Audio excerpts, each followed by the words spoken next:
में हम लोग हिस्ट्री ऑफ बिहार, जिसमें हम एंशियंट हिस्ट्री ऑफ बिहार के बारे में बात करेंगे। इसका सब टॉपिक अगर देखेंगे तो स्टोन एज के बारे में बात करेंगे, वैदिक पीरियड के बारे में बात करेंगे, महाजनपद पीरियड के बारे में बात करेंगे, बुद्धिज़्म एंड जैनिज्म और मौर्य एंड गुप्ता डायनेस्टी के बारे में बात करेंगे जो बिहार से रिलेटेड है। क्या है? Stone age, Vedic period, Mahajanapada period, Buddhism and Jainism, Maurya and Gupta dynasty.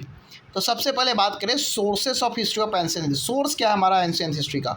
तो आप जानते हैं कि दो तरह से, एक तो आर्कियोलॉजिकल यानी कि खनन करके, और दूसरा लिटरेरी सोर्सेस से। तो आर्कियोलॉजिकल सोर्सेस की बात करें तो प्री हिस्टोरिक ओरा। प्री हिस्टोरिक इरा का मतलब क्या है? जब लेखन का कला नहीं था तब हम कई सारे कॉपर और स्टोन के कई सारे जो ऑब्जेक्ट होते हैं, मिट्टी के बर्तन होते हैं, उससे प्राप्त होता है। तो कुछ हमें कहाँ से मिला है? तो याद रखिए, अब यहाँ पर क्या इंपॉर्टेंट है, मुंगेर याद रखेगा। मुंगेर से हमें मिला है स्टोन एज का जानकारी। चिरांद, चिरांद है कहाँ पर? सारण में। ये बात याद रखिएगा, चिरांद कहाँ में? सारण में, वहाँ से मिला है। चेचर से मिला है। चेचर कहाँ में? वैशाली में है। कैसे भी करके याद करेगा, चेचर जो है वैशाली में। सीबी याद रखिएगा, चेचर वैशाली। सीएस याद रखिएगा, चिरांद सारण, और साथ साथ चेचर जो है वैशाली में। मनेर जो है वो पटना में, और सोनपुर जो है सारण में। इन सब जगहों से, यानी सारण के दो जगह चिरांद और सोनपुर, वहीं चेचर वैशाली, मनेर पटना और मुंगेर, इन सब जगह से हमें जो स्टोन एज है, पाषाण काल है, उस समय का हमें क्या मिलता है? स्रोत मिलता है, यानी सोर्सेस मिलता है। वहीं पर बात करें मौर्य पीरियड का, जो कई सारा इंस्क्रिप्शन है, यानी कि उसका जो शिलालेख है उससे ही प्राप्त हुआ, जैसे लौलिया नंदनगढ़, लौरिया अरेराज और रामपुरवा।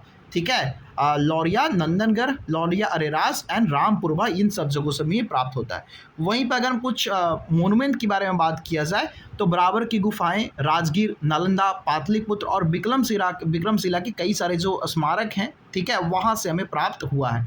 वहीं पर बात करें कई सारे जो उत्खनन से प्राप्त, जब हम कर रहे थे, डिगिंग कर रहे थे, तो कई सारे सिक्का जो है, यानी कॉइन, बीड्स, स्टैचू, सिक्के, मन के मूर्तियाँ, इन सब से भी हमें प्राप्त होता है। वहीं लिटरेरी सोर्सेस के बारे में बात करें, यानी कि साहित्यिक सोर्स के बारे में बात करें तो रामायण, महाभारत, पुराण, बौद्ध ग्रंथ, स्पेशली अंगुत्तर निकाय, ठीक है, अंगुत्तर निकाय, दिघ निकाय, विनय पिटका, जैन वर्क, ये सबसे हमें, भगवती सूत्रा, ये सबसे हमें बिहार के स्टोन एज के बारे में जानकारी मिलता है। उसके अलावा कई सारे जो ट्रैवलर, जैसे कि मेगास्थीन निज ने जो इंदिका किताब लिखा था, उससे फाहियान का जो विजिट था चंद्रगुप्त द्वितीय के समय में, आई सिंह, हेन सांग, ठीक है, इन सब से।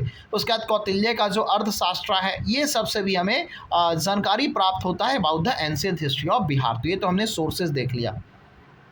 उसके बाद हम स्टोन एज का देखेंगे तो स्टोन एज क्या होता था? Stone age basically pre historic time है, जहाँ पे पत्थरों का, यानी कि स्टोन का इस्तेमाल किया जाता था इंसानों के द्वारा। क्या किया जाता था? Use of stone.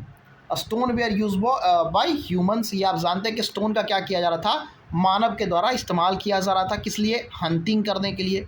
हंटिंग मतलब क्या करने के लिए? हंटिंग करने के लिए, यानी शिकार करने के लिए, ठीक है। और इसी को प्री हिस्टोरिक पीरियड भी कहा जाता है, क्योंकि लिखने का कला भी नहीं आया था, ठीक है। जो स्टोन एज को 3 पार्ट में डिवाइड किया गया है। किस बेसिस पे? तो on the basis of the use of stone and human development. किस तरफ से मानव विकास हुआ और किस तरह के स्टोन इस्तेमाल करते थे, उस बेसिस पे स्टोन एज को हम डिवाइड करते हैं। Palaeolithic age, mesolithic age and neolithic age, ठीक है। पैलियो में भी हम 3 करते हैं, upper palaeolithic age, middle palaeolithic age and lower palaeolithic age, ठीक है। लोअर, मिडिल, अपर, उसका मेसोलिथिक, उसका नियोलिथिक। तब एक एक करके देखते हैं। पैलियोलिथिक के बारे में बात करें तो ये पीरियड जब था तब क्या था? मानव जो है, मानव हुआ करता था हंटर एंड फूड गैदरर्स। क्या होता था? मानव जो हुआ करता था वो हंटर एंड फूड गैदरर्स हुआ करता था, ठीक है। इस्तेमाल क्या करते थे? तो ज़्यादातर बड़े पत्थर, जैसे एक्स हो, नाइफ्स हो, इसका इस्तेमाल करते थे, जो कि बहुत ज़्यादा बड़ा होता था और रफ होता था, मतलब पॉलिश नहीं किया हुआ रहता था। और ये सब हमें प्राप्त कहाँ से हुआ? तो मुंगेर, नालंदा, जो साउथ बिहार में मुंगेर, नालंदा है, वहाँ से हमें इसका साक्ष्य प्राप्त हुआ। कहाँ से हुआ है? मुंगेर, नालंदा इन साउथ बिहार, वहाँ से हमें इसका साक्ष्य प्राप्त हुआ है, ठीक है। ये लगभग 1 लाख BC के समय के हैं। उसके बाद जब हम आगे चलेंगे तो आगे हम देखेंगे मिसोलिथिक एज। मिसोलिथिक एज के बारे में बात करें तो इस पीरियड में जो ह्यूमंस थे वो हंटर तो थे ही, साथ साथ फूड गैदरर्स भी थे। लेकिन एक चीज़ जो एडिशन किए थे, उस बात को ध्यान दीजिए, हंटर, फूड गैदरर्स और यहाँ पर एनिमल हर्डर्स भी थे। यानी कि अब क्या करे लगे थे? जानवरों को भी डोमेस्टिकेशन, यानी कि पालतू बनाने लगे थे, ठीक है। इस काले मनुष्य शिकारी, भोजन संग्राहक और साथ साथ पशुपालक थे। कुत्ता मनुष्य द्वारा पालतू बनाया गया पहला जानवर था। इस बात को एकदम ध्यान दीजिएगा कि जो डॉग था वो पहला डोमेस्टिकेटेड एनिमल था बाय मैन, यानी कि कुत्ता को, यानी कि डॉग को सबसे पहला मानव ने, डॉग ही ऐसा जानवर था जिसको मानव ने सबसे पहले डोमेस्टिकेट किया था। उसके बाद अगर हम बात करें तो small size sharp edge tool have been found from Munger in south Bihar. फिर से मुंगेर का जो साक्ष्य है, यानी कि कुछ छोटे, जो पहले हम पहलियों में देखते थे उससे कुछ और छोटे पत्थर जो है हमें कहाँ देखने को मिलता है, मुंगेर जो कि साउथ बिहार में है वहाँ से हमें प्राप्त होता है। और ये लगभग 40,000 से लेकर 10,000 बीसी तक, तो मीसोलिथिक पीरियड का समय भी क्या है, 40,000 से 10,000 बीसी तक के आसपास आपको देखने को मिलता है। ठीक है, ऐसे तो बात करें तो आपको ये मिडिल पैलियोलिथिक एज का समय है, लेकिन उस समय से लेकर लगभग 10,000 बीसी तक आपको ये देखने को मिलता है। उसका नव पाषाण काल, खेती बाड़ी यहीं से शुरुआत होता है। तो नव पाषाण काल के बारे में बात करें तो इस पीरियड में जो इंसान है वो फूड प्रोड्यूसर बन गया, यानी अब खेती करने लगे और इंसान जो है वो अब सेटल्ड प्लेस पे रहने लगा, यानी अब घर वगैरह बनाने लगा। इंसान यहाँ पर क्या करने लगा, इंसान जो है वो घर बनाने लगा और अच्छे तरीके से रहने लगा।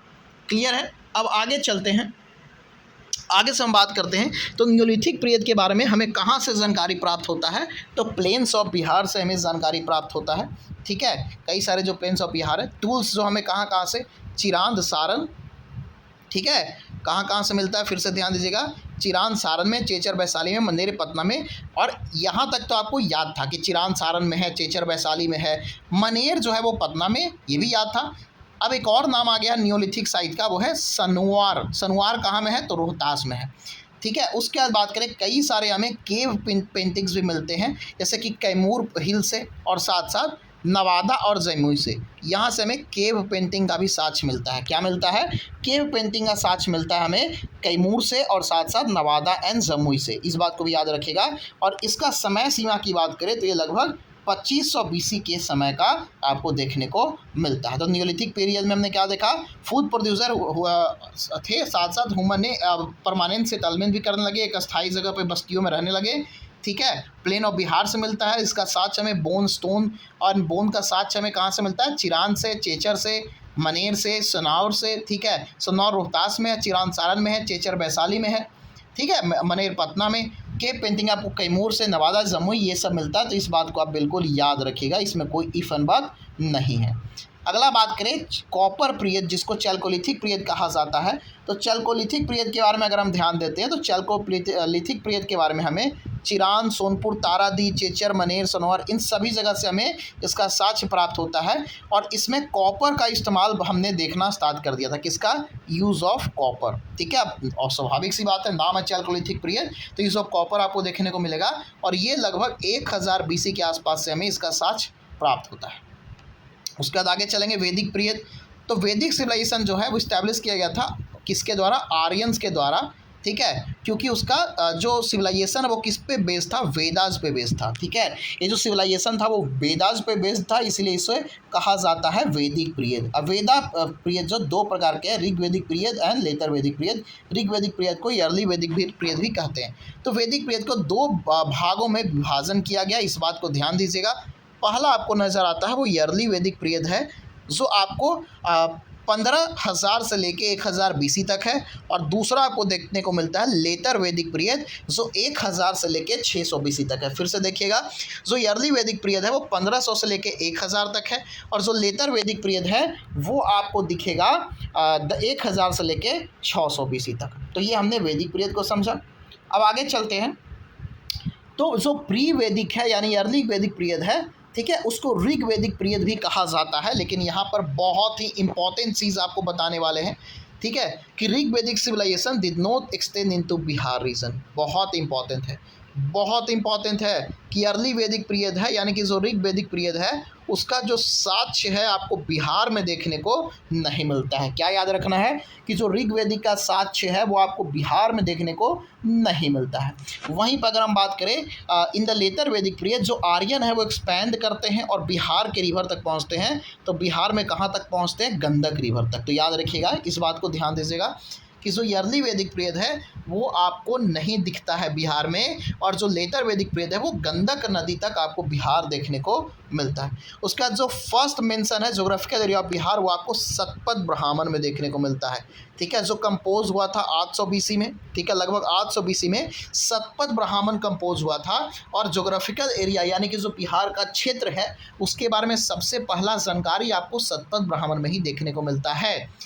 बिहार को विदेहा कहा जाता था, ये भी बहुत इंपॉर्टेंट है। बिहार को किस नाम से जाना जा रहा था?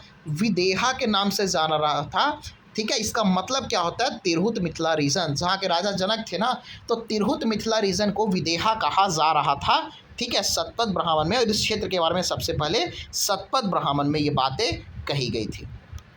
अब हम आगे चलते हैं, ठीक है। इन ऋग्वेदा बिहार को दो नामों से जाना जाता था, ठीक है। ऋग्वेदा समय में ऐसे बिहार को दो नामों से जाना जाता था, एक है किकत और व्रत। क्या है? किकत और व्रत नाम से जाना जाता था। बहुत महत्वपूर्ण ये सब बातें हैं, यहाँ से सवाल आ जाएंगी। तो ऋग्वेदा में बिहार को किकत और व्रत शब्दों में संबोधित किया गया था। कहाँ किया गया था? ऋग्वेदा में, ठीक है, ध्यान दीजिएगा। ऋग्वेदा में बिहार को क्या कहा गया था? बिहार को किकतन व्रत कहा गया था।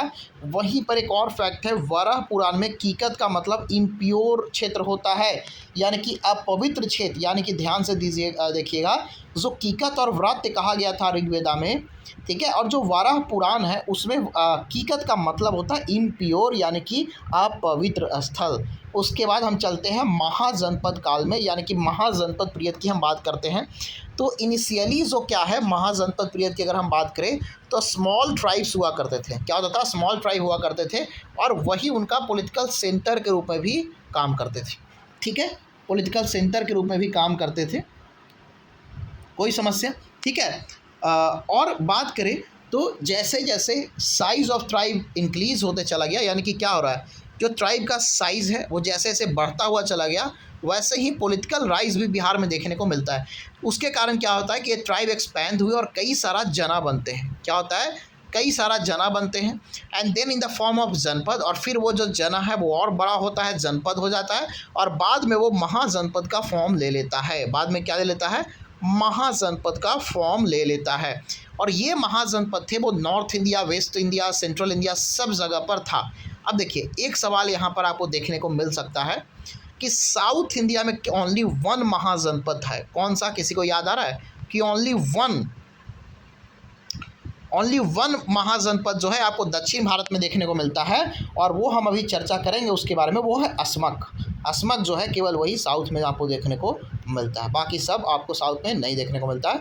उसके बाद दिस महाजनपद इल्स become the focal point of political upliftment of India. ये जो महाजनपद बने थे ये क्या हो चुके थे? Focal point of political upliftment, ठीक है।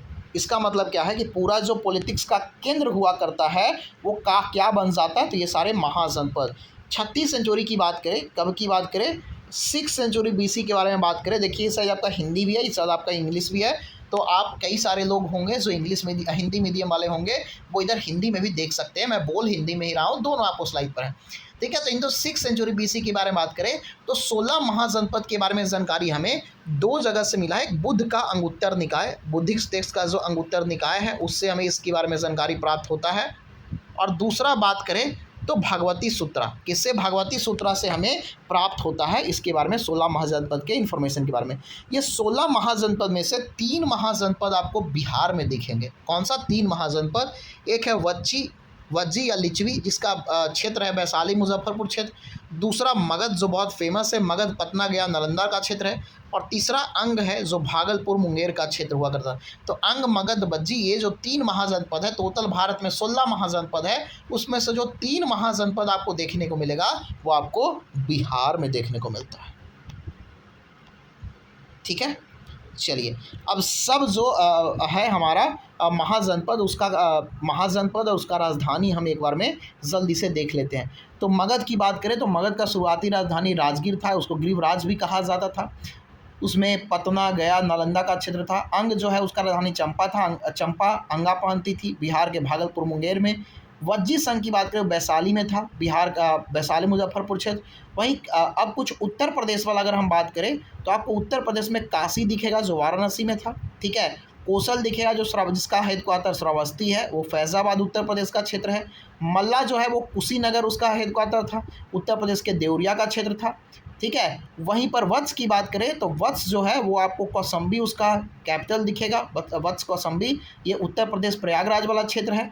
वहीं अगर हम पंचाली की बात करें, पंचाल तो अक्षत्र जो है वो उसका हेडक्वार्टर था, ये उत्तर प्रदेश का बरेली बदाऊं का क्षेत्र है। वहीं पर सूरसेन की बात करें तो ये मथुरा के क्षेत्र में था, उत्तर प्रदेश मथुरा के क्षेत्र में, और मथुरा उसका कैपिटल भी है। चेदी का बात करें तो सुक्तमती है, ये उत्तर प्रदेश और मध्य प्रदेश जो ग्वालियर का क्षेत्र है वहाँ पर है।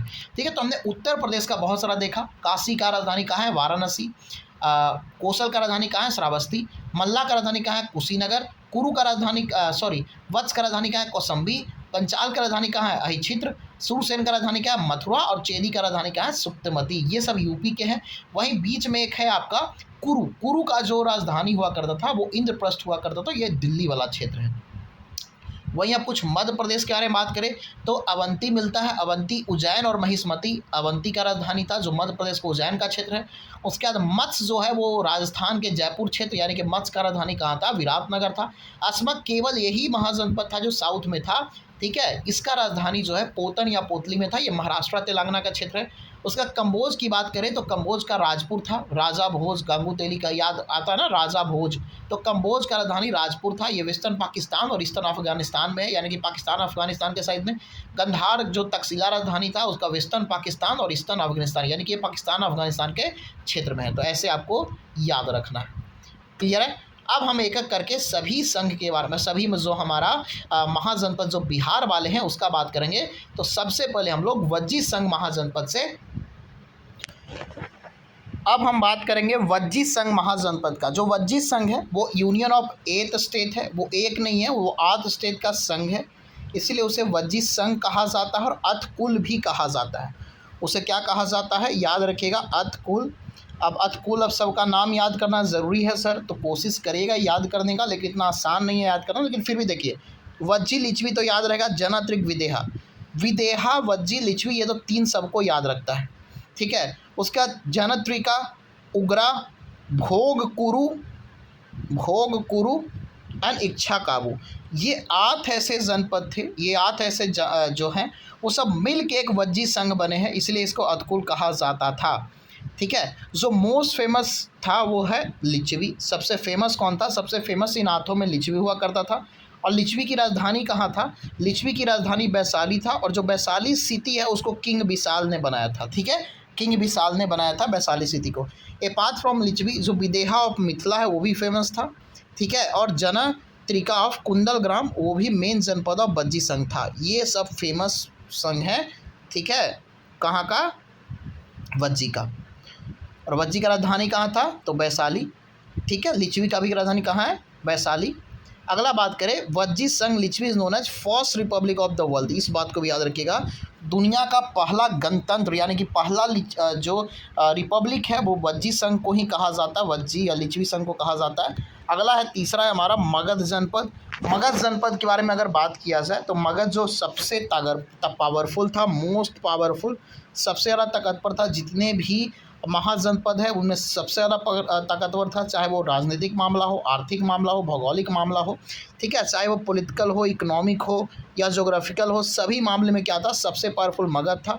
इनिशियल कैपिटल मगध का ग्रीवराज या राजगीर हुआ करता था।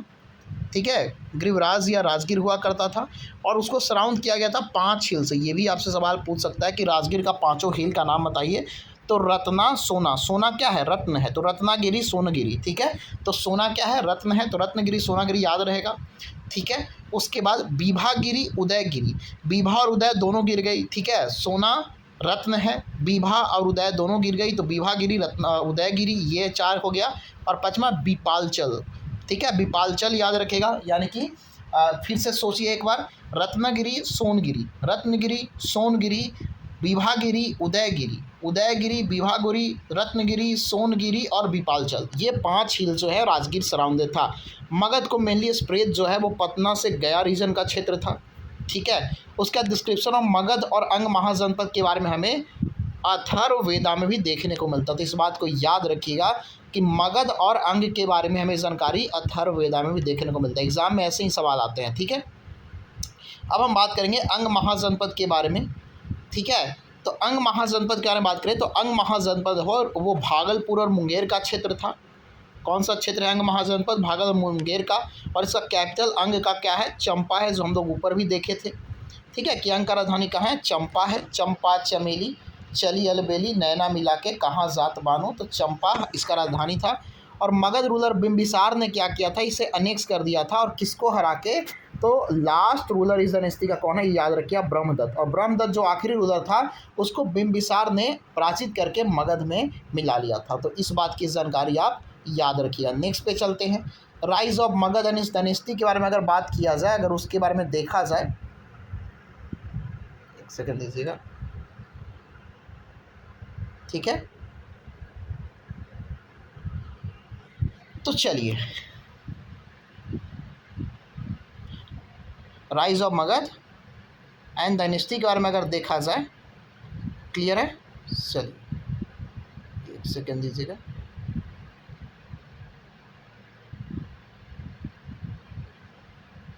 राइज ऑफ मगध एंड अगर डायनेस्टी के बारे में अगर बात किया जाए तो हम देखेंगे मगध जो है वो किसके द्वारा फाउंड किया जाता है?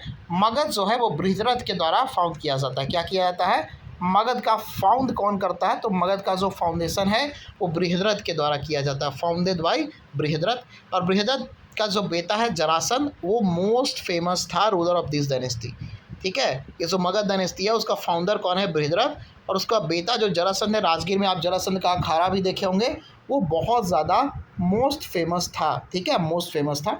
जरासंध को डिफीट किया गया था भीमा के द्वारा। भीम जो आप जानते हैं पांडव में भीम थे, उन्होंने द्वंद्व युद्ध में उससे पराजित किया था, जिसके बारे में जानकारी आपको कहाँ मिलता है? तो महाभारत में भी आपको देखने को मिलता है। अब reason for the rise of Magadh के बारे में देखें तो राजगीर जो है शुरुआती कैपिटल था और राजगीर बहुत सेफ था। क्यों राजगीर सेफ था? क्योंकि वो सराउंड था 5 हिलों से, जिसके चलते सेफ्टी पर्पज से बहुत ज़्यादा महत्वपूर्ण था राजगीर। उसके बाद मगध का जो रीजन था वो नदियों से सराउंडेड था, सराउंडेड बाई रिवर, जहाँ पे फर्टाइल अलुवियल सॉइल अवेलेबल था। और जानते हैं कि जहाँ पर फर्टाइल अलुवियल सॉइल होगा वहाँ पर खेती बहुत अच्छे से होगी। क्या होगा? कि जहाँ पे फर्टाइल अलुवियल सॉइल होगा वहाँ पर खेती बहुत अच्छे से की जाती थी, ठीक है। खेती जो है क्या होता था? बड़े अच्छे से। तो इसके चलते, जिसके चलते एग्रीकल्चर के लिए बहुत ही अच्छा जगह था हमारा मगध, ठीक है। और कारण कुछ है, कुछ और कारण के बारे में बात करें तो इरिगेशन और ट्रांसपोर्ट फैसिलिटी भी बहुत बढ़िया था। रिवर्स के चलते, बहुत सारा रिवर होने के चलते मगध में क्या है? इरिगेशन और ट्रांसपोर्ट फैसिलिटी बहुत अच्छा था। उसके बाद बात करें नीचे, जो आप देखिएगा छोटा नागपुर प्लेटू, आप नीचे क्या देखते हैं? नीचे आप देखेंगे छोटा नागपुर रीजन। जो छोटा नागपुर रीजन है वहाँ पर बहुत सारे एक तो मिनरल्स थे, फॉरेस्ट थे जहाँ से उद मिलता था, और बहुत ज़्यादा ताकतवर एलिफेंट भी हुआ करते थे, ठीक है। और जो लास्ट रूलर है बृहद्रथ डायनेस्टी का, जो बृहद डायनेस्टी का लास्ट रूलर है उसका नाम है रिपुंजय। ये बहुत महत्वपूर्ण है, ठीक है, ये बहुत महत्वपूर्ण है। यहाँ से भी आपको सवाल देखने को मिलेंगे। तो आगे चलते हैं। रिपुंजय क्या था? बृहद्रथ का आखिरी था। उसके बाद हर्यंक डायनेस्टी के बारे में बात करेंगे। किसके बारे में बात करेंगे? हर्यंक डायनेस्टी के बारे में बात करेंगे। तो रेडी है हर्यंक डायनेस्टी के बारे में?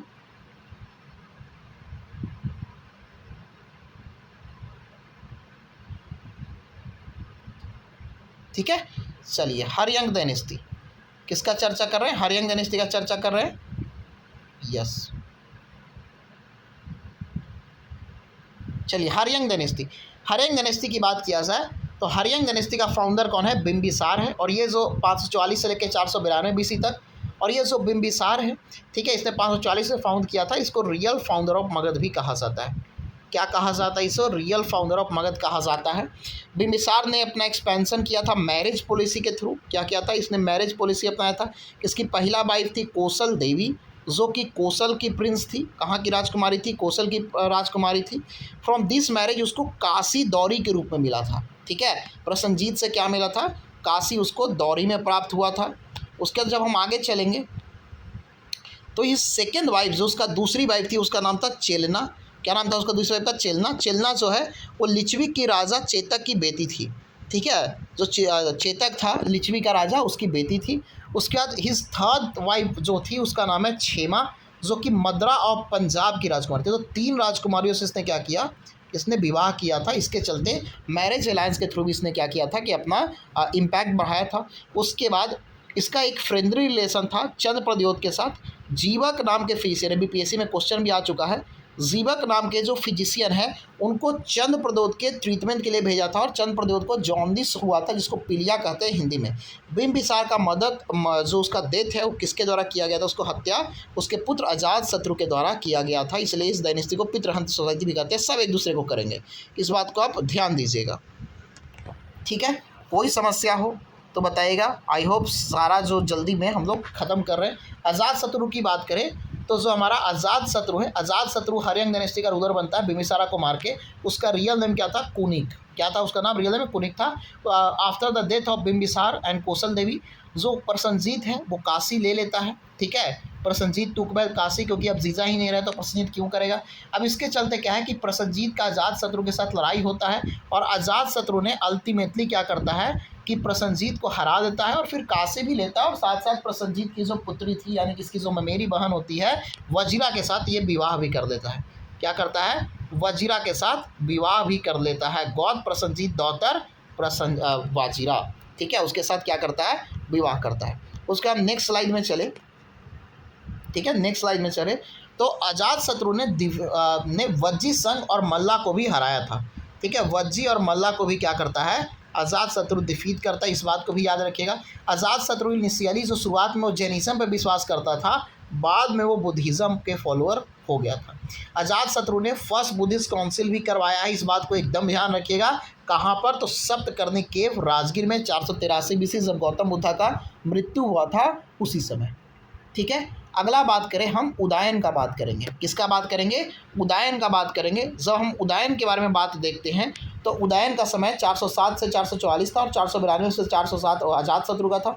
तो सिन्हाला ट्रेडिशन के अनुसार, इसके अनुसार सिन्हाला ट्रेडिशन के अनुसार जो उदायन है, उदायन को मारा गया।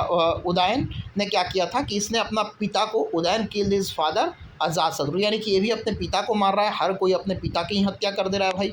तो उदायन अपना कैपिटल, इस बात को ध्यान रखिए, राजगीर से पाटलिपुत्रा जो कैपिटल शिफ्ट किया था वो उदायन ही था। और ये भी पूछ सकता है कि उस समय जो पाटलिपुत्रा शहर में जो राजधानी शिफ्ट किया था कौन से नदियों पर था, तो गंगा, सोन और गंडक के कॉन्फ्लुएंस पे है, उसका संगम पे है, गंगा यमुना के संगम पे है। उदायन का 3 बेटा होते हैं, अनिरुद्ध, मुंदक और नागदशक। कितना है, अनिरुद्ध, मुंदक है, नागदशक, ये जो है कौन है, उसका पुत्र थे। इसमें नागदशक जो है वो सबसे लास्ट रूलर होते हैं। लास्ट रूलर कौन होते हैं इस डायनेस्टी का, नागदशक। और इस तरह से जो हमारा हरियंग डायनेस्टी है वो समाप्त हो गया। और ये हम पितृहंता सोसाइटी डायनेस्टी इसको इसलिए कहा जाता था क्योंकि हर कोई अपने पितृ की हत्या करके, पिता की हत्या करके ही गद्दी पर बैठा था। अगला हम बात करेंगे शिशुनाग डायनेस्टी का।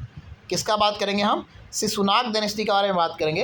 और जब हम शिशुनाग डायनेस्टी के बारे में बात करते हैं तो शिशुनाग डायनेस्टी इस्टेब्लिश किया गया था शिशुनाग के द्वारा। किसने इस्टेब्लिश किया था, इसको शिशुनाग ने इस्टेब्लिश किया था, ठीक है। और ये वैशाली अपना राजधानी बनाता है। यहाँ से ये बहुत महत्वपूर्ण है कि शिशुनाग डायनेस्टी का राजधानी कहाँ बनता है, तो वैशाली बनता है। और किसने बनाया था, तो शिशुनाग ने ही, जो फाउंडर है उसने वैशाली राजधानी किया था। उसके बाद जो शिशुनाग है उसने डिफीट किया था अवंती राजा अवंती वर्धन को और साथ साथ अवंती को मगध में मिला लिया था। तो इसी बात को बहुत ध्यान देने वाली बात है, ठीक है, कि शिशुनाग ने अवंती वर्धन को, जो अवंती का राजा था, उसको हरा के अवंती को मगध में मिला लिया था। अपार्ट फ्रॉम दिस, जो शिशुनाग है उसने वत्स को भी मर्ज किया मगध में और साथ साथ कौसंबी को भी, यानी कौसंबी और वत्स भी इसके। तो ये 2-3 फैक्ट है, बहुत इंपॉर्टेंट है। शिशुनाग ने वैशाली को राजधानी बनाया, अवंती वर्मन को हरा के और अवंती को मगध में मिलाया, ठीक है। उसके बाद वत्स और कौसंबी को भी क्या किया, मगध में मर्ज किया। तो इस तरह से ये बहुत ही ज़्यादा महत्वपूर्ण क्षेत्र हो जाता है। क्या होता है, बहुत ज़्यादा महत्वपूर्ण क्षेत्र होता है। उसके बाद after the death of Shishunaga, Shishunaga के डेथ के बाद अगर हम बातें करें तो शिशुनाग के डेथ के बाद अगला जो आता है वो कालाशोका। ये एक्चुअल में काला था, ठीक है, ये एक्चुअल में काला था। तो 384 BC में क्या होता है, कालाशोका आता है और उसको ककर वर्ण भी कहा जाता था पुराणों में, क्योंकि ये बहुत ज़्यादा काला था। ड्यूरिंग कालाशोका टाइम की बात करें तो Pataliputra again became the capital, ठीक है, इस बात को ध्यान दीजिएगा, ठीक है, कि शिशुनाग ने वैशाली किया था। उसके बाद पाटलिपुत्रा अगेन कैपिटल किसने किया शिशुनाग डायनेस्टी में, तो वो था कालाशोक। कालाशोका ने सेकेंड बुद्धिस्ट काउंसिल करवाया था, ये भी बहुत ज़्यादा इंपॉर्टेंट है, वैशाली में 383 BC में, मतलब गौतम बुद्ध के पहला काउंसिल के 100 साल बाद। ठीक है, कालाशोका के देख के बाद उसका 10 बेटों ने रूल किया, 10 सन रूल। ठीक है, जो लास्ट रूलर से सुनाग वंश का था वो नंदीवर्धन था, इस बात को याद रखिएगा, नंदीवर्मन क्या था, लास्ट रूलर था इस वंश का। उसके बाद हम आगे चलेंगे, नंदा डायनेस्टी आ जाता है, 344 से लेकर 321 तक क्या है, नंदा डायनेस्टी आता है। नंदा डायनेस्टी की बात करें तो महापद्मनंद ने क्या किया था, इस्टेब्लिश किया था 344 BC में नंदा डायनेस्टी। उसको इकारत का भी उपाधि दिया गया था और एक छत्र का भी। एक छत्र और इकारत का उपाधि किसको मिला है, तो वो महापद्मनंद को मिला है। महापद्मनंद को उग्रसेन भी कहा जाता है पाली में।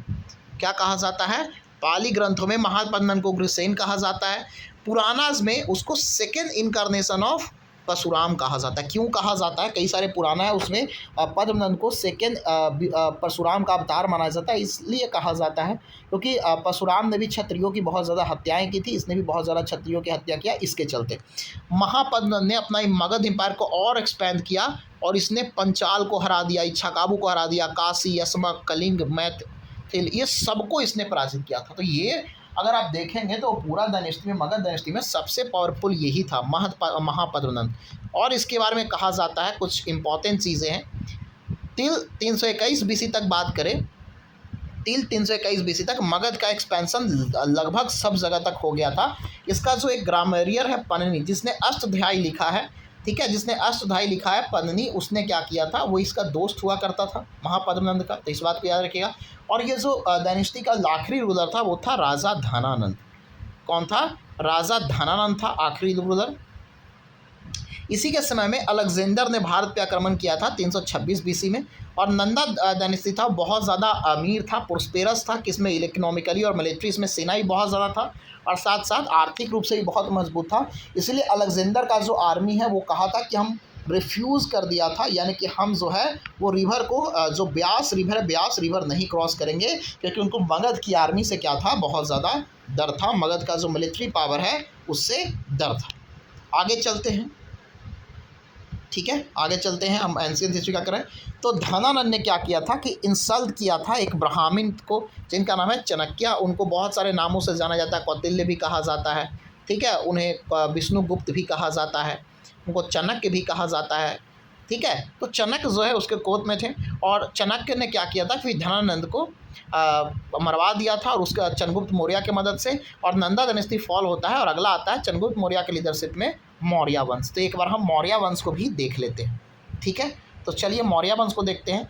तो ध्यान दीजिएगा, जस्टिन स्ट्रैबो, 2 राइटर हैं ऐसे, चंद्रगुप्त मौर्य का समय काल 321 से लेकर 298 BC तक है, ठीक है। और 2 ऐसे हैं, जस्टिन स्ट्रैबो, वो चंद्रगुप्त मौर्य को संद्रकोतास कहते हैं। क्या कहते हैं, संद्रकोतास कहते हैं, यानी कि उन्होंने संद्रकोतास वर्ड जो है वो किसके लिए इस्तेमाल किया था, तो उन्होंने संद्रकोतास इस्तेमाल जो है वो चंद्रगुप्त मौर्य के लिए ही किया था। उसके अगर हम बात करें, ये बात विलियम हेम्स ने भी बाद में बताया। उसके बाद प्लूटार्च और एरियन जो है उसने एंद्रकोतास कहा था। ध्यान दीजिएगा, ऐसे पूछ सकता है एग्जाम में, आपको फंसा सकता है। तो जस्टिन स्ट्रैबो सेंद्रकोतास कहता है और प्लूटार्च एरियन इसको एंद्रकोतास, प्लूटार्च और एरियन इसको एंद्रकोतास कहता है, और साथ साथ जस्टिन स्ट्रैबो इसको सेंद्रकोतास के नाम से जानता है, चंद्रगुप्त मौर्य को। उसके बाद हम देखेंगे, ठीक है, चंद्रगुप्त मौर्य टीचर का नाम चाणक्य था, उसको कौटिल्य नाम से जाना जाता है, और उसके मदद से इसने 321 BC में अपना साम्राज्य बनाया। चंद्रगुप्त मौर्य ने fought A war with Alexander का जो सक्सेसर था, यानी सेल्यूकस निकेटर के साथ 305 BC में चंद्रगुप्त मौर्य का युद्ध भी होता है, और फिर वहाँ पर संधि होता है क्योंकि सेल्यूकस निकेटर पराजित हो जाता है, और चंद्रगुप्त को 4 गो जगह मिलता है, काबुल, कंधार, मकरान, हेरात, ठीक है, KKMH, ठीक है, MH कुछ भी याद रखिए, काबुल, कंधार, मकरान, हेरात, ये सारा जो क्षेत्र है वो चंद्रगुप्त मौर्य को प्राप्त होता है सेल्यूकस निकेतन को पराजित करने के लिए। उसके बदले में चंद्रगुप्त मौर्य ने कितना गिफ्ट किया, 500 हाथी उसको गिफ्ट किया, क्योंकि बिहार में मगध के क्षेत्र में हाथी बहुत ज़्यादा हो रहा था। चंद्रगुप्त मौर्य साथ साथ ग्रीक प्रिंसेस हेलेना कॉर्नेलिया से, जो कि डॉटर थी सेल्यूकस की, उससे विवाह भी करता है। ठीक है। सेल्यूकस ने अपना अम्बेसडर मेगास्तीन को भी चंद्रगुप्त के कोर्ट में भेजा था, इस बात को भी याद रखिएगा। और इसी ने इंडिका लिखा, यही मेगास्तीन उसने इंडिका नाम की किताब लिखा है। चंद्रगुप्त मौर्य का एम्पायर के बारे में बात करें तो ये बहुत ही बड़ा था। ये समझिए कि हिंदू कुश माउंटेन जो नॉर्थ में वहाँ से लेके ईरान तक था, कर्नाटक जो साउथ में वहाँ से लेके सौराष्ट्र वेस्ट, और बंगाल इन द ईस्ट, इतना लंबा, यानी बंगाल भी था, सौराष्ट्र भी था, ठीक है, ईरान भी था, हिंदू कुश माउंटेन था। ये सारा क्षेत्र जो है, ये सारा चंद्रगुप्त मौर्य के छत्र छाया में आ चुका था। चंद्रगुप्त मौर्य के लास्ट ईयर की बात करें तो 12 सालों का सीवियर फेमिन आया था। क्या हुआ था? बहुत ही अकाल पड़ा था, खतरनाक अकाल पड़ा था चंद्रगुप्त मौर्य के आखिरी 12 साल में। इसके चलते चंद्रगुप्त मौर्य ने क्या किया था कि चंद्रगुप्त मौर्य ने अपना गद्दी छोड़ के और चला गया था संन्यास लेने के लिए, ठीक है, गद्दी छोड़ दी और श्रवणबेलगोला जो चंद्रगिरी माउंटेन है, श्रवणबेला कर्नाटक में, वहाँ पर चंद्रगुप्त मौर्य चले जाते हैं भद्रबाहु के साथ, और वहाँ पर क्या करते हैं, सलेखना पद्धति के थ्रू। ये भी सवाल यूपीएससी भी पूछा हुआ है कि सलेखना क्या होता है, तो जैन फास्टिंग मेथड है जिससे आप मर सकते हैं, ठीक है, अपना जीवन सारा पानी उन्हीं सब चीज़ त्याग करके, खाना त्याग करके, अपना शरीर त्याग करना को सलेखना कहते हैं, जैन का मेथड है। तो 298 में उन्होंने श्रवणबेलगोला चंद्रगिरी माउंटेन पर कर लिया था। अब हम बात करते हैं बिंदुसार का। किसका बात करेंगे? बिंदुसार का। जब हम बिंदुसार की बातें करते हैं तो जो बिंदुसार है, बिंदुसार सक्सेसर चंद्रगुप्त मौर्य का था, और उसको अमित्रघात, सिंग्रसेन, ये सब उसको उपाधि दिया गया था। स्ट्रैबो के अकॉर्डिंग जो सीरिया का किंग था, कौन था? सीरिया का किंग था स्ट्रैबो। वो कहता है कि अकॉर्डिंग टू स्ट्रैबो जो किंग ऑफ सीरिया है एंटीचोस। कौन है? स्ट्रैबो राइटर है, और ये कौन है? ध्यान, एक सेकेंड, यस, जो एंटीकोकस था, कौन था? सीरिया का राजा एंटीकोकस ने दिमेकस नाम के जो दूत है उसको भेजा था इसके कोर्ट में, ठीक है, इसके कोर्ट में भेजा था, इस बात को याद रखिएगा, दिमेकस को भेजा था सीरिया का एंटीकोस, ठीक है। उसके बाद इजिप्ट का राजा जो प्टोलेमी है, ठीक है, इजिप्ट के राजा प्टोलेमी फिलिप्स है, उसने डायनोसियस को भेजा था इसके कोर्ट में। तो याद करने के लिए क्या है, देखिए दोनों जो इसके कोर्ट में आया है ना, एक सीरिया से आया है और एक इजिप्ट से आया है, दोनों का नाम डी से स्टार्ट होता है, एक डायमेकस है और दूसरा डायनोसियस है, ठीक है। तो इस बात को ध्यान रखिएगा। बिंदुसार ने अपना पुत्र अशोका को भेजा था तक्षशिला में रिवॉल्ट को दबाने के लिए, ठीक है, तो suppress the rebellion in Takshashila, विद्रोह को समाप्त करने के लिए। बिंदुसार जो फॉलोअर है अजीविका सेक्ट का फॉलोअर है। अजीविका सेक्ट क्या होता है सब हम लोग एक एक करके देखेंगे धर्ममाला में। उसके बाद हम आते हैं, अगला जो राजा है वो है अशोका। अशोका के बारे में बात करें तो अशोका मौर्य डायनेस्टी का जो है वो 4 साल बाद करता है, यानी 273 में मौत होता है बिंदुसार का, लेकिन 269 में जाके गद्दी पर बैठता है, ठीक है। इसके पहले वो उज्जैन का गवर्नर था। ये भी एग्जाम में पूछे जाते हैं कि अशोका राजा बनने के पहले कहाँ का गवर्नर था, तो अशोका राजा बनने के पहले जो है वो उज्जैन का गवर्नर हुआ करता था। उसके बाद अशोका को अशोक वर्धन कहा गया है पुराणाज में, ठीक है। उसके बाद मस्की और गुर्जर में अशोका नाम मेंशन है, और 4 जगह अशोक का नाम कहाँ कहाँ मेंशन है, तो ये बात बहुत इंपॉर्टेंट है। अशोक का नाम जो है वो आपको नेतुर, उदगेलोम और साथ साथ मस्की और गुर्जरा, ये 4 जो इंस्क्रिप्शन है, शिलालेख है, उसमें आपको अशोका का नाम अशोका दिखेगा। अकॉर्डिंग टू सिन्हला ट्रेडिशन के बारे में बात करें जो बुद्धिस्ट स्क्रिप्चर है, अशोका ने अटेंड किया था रॉयल थ्रोन। ये बेसिकली बुद्धिस्ट स्क्रिप्चर सिन्हला ट्रेडिशन का बात करता है कि 99 भाइयों की इसने हत्या किया था, लेकिन अदर सोर्सेस इसको कन्फर्म नहीं करते हैं। अशोका ने कलिंग के बार अपने 9वें ईयर में लड़ा था, और उसका समय कब था? उसका 261 बीसी में उसने कलिंग पर विजय प्राप्त किया था, ठीक है, और कलिंगा को मगध में इंक्लूड किया। कलिंगा के बारे में जो अशोका का 13वां मेजर रॉक एडिक्ट है उस पर कलिंगा युद्ध के बारे में मेंशन है। ये भी एग्जाम में सवाल पूछे जाते हैं। आफ्टर कलिंगा पर अशोका ने क्या किया? बुद्धिज़्म अपना लिया। उसके पहले वो साइविज़्म मनाता था, लेकिन उसके बाद वो बुद्धिज़्म मना लिया, क्योंकि कलिंगा में बहुत सारा मौत देख के उसको दया आ गया।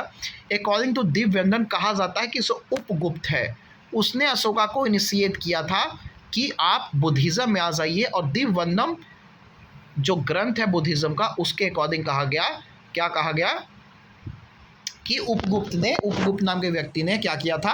अशोका को बुद्धिज़्म में आने के लिए मनाया था, या उसको कहा था। अब कुछ इंपॉर्टेंट ईयर अगर अशोका के लाइफ में जाने तो अशोका ने अपने पुत्र महेंद्र और अपनी पुत्री संघमित्रा, ठीक है, इस बात को याद रखेगा, इसका पुत्र जो महेंद्र है और साथ उसके पुत्री संघमित्रा है उसको श्रीलंका भेजा था ताकि बुद्धिज़्म का प्रचार किया जा सके। अशोका ने थर्ड बुद्धिस्ट काउंसिल पाटलिपुत्र में किया था 250 बीसी में, इस बात को भी याद रखिएगा। अगला जो हम देखेंगे अब अशोका का ईयर, जैसे 10वां ईयर में वो जर्नी किया था बोध गया का, ठीक है, 10वां ईयर में वो कहाँ गया था, 10th ईयर में बोध गया था। उसके बाद बात करें 12वें ईयर में वो निगाली सागर का जर्नी किया था।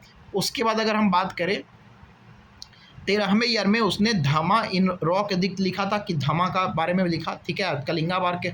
उसके बाद बात करें 14वां ईयर में उसने क्या किया कि 14वां ईयर में उसने धर्मा महामत्रा को अपॉइंट करने लगा, जो कि देखेंगे कि किस तरह से कानून व्यवस्था चल रहा है।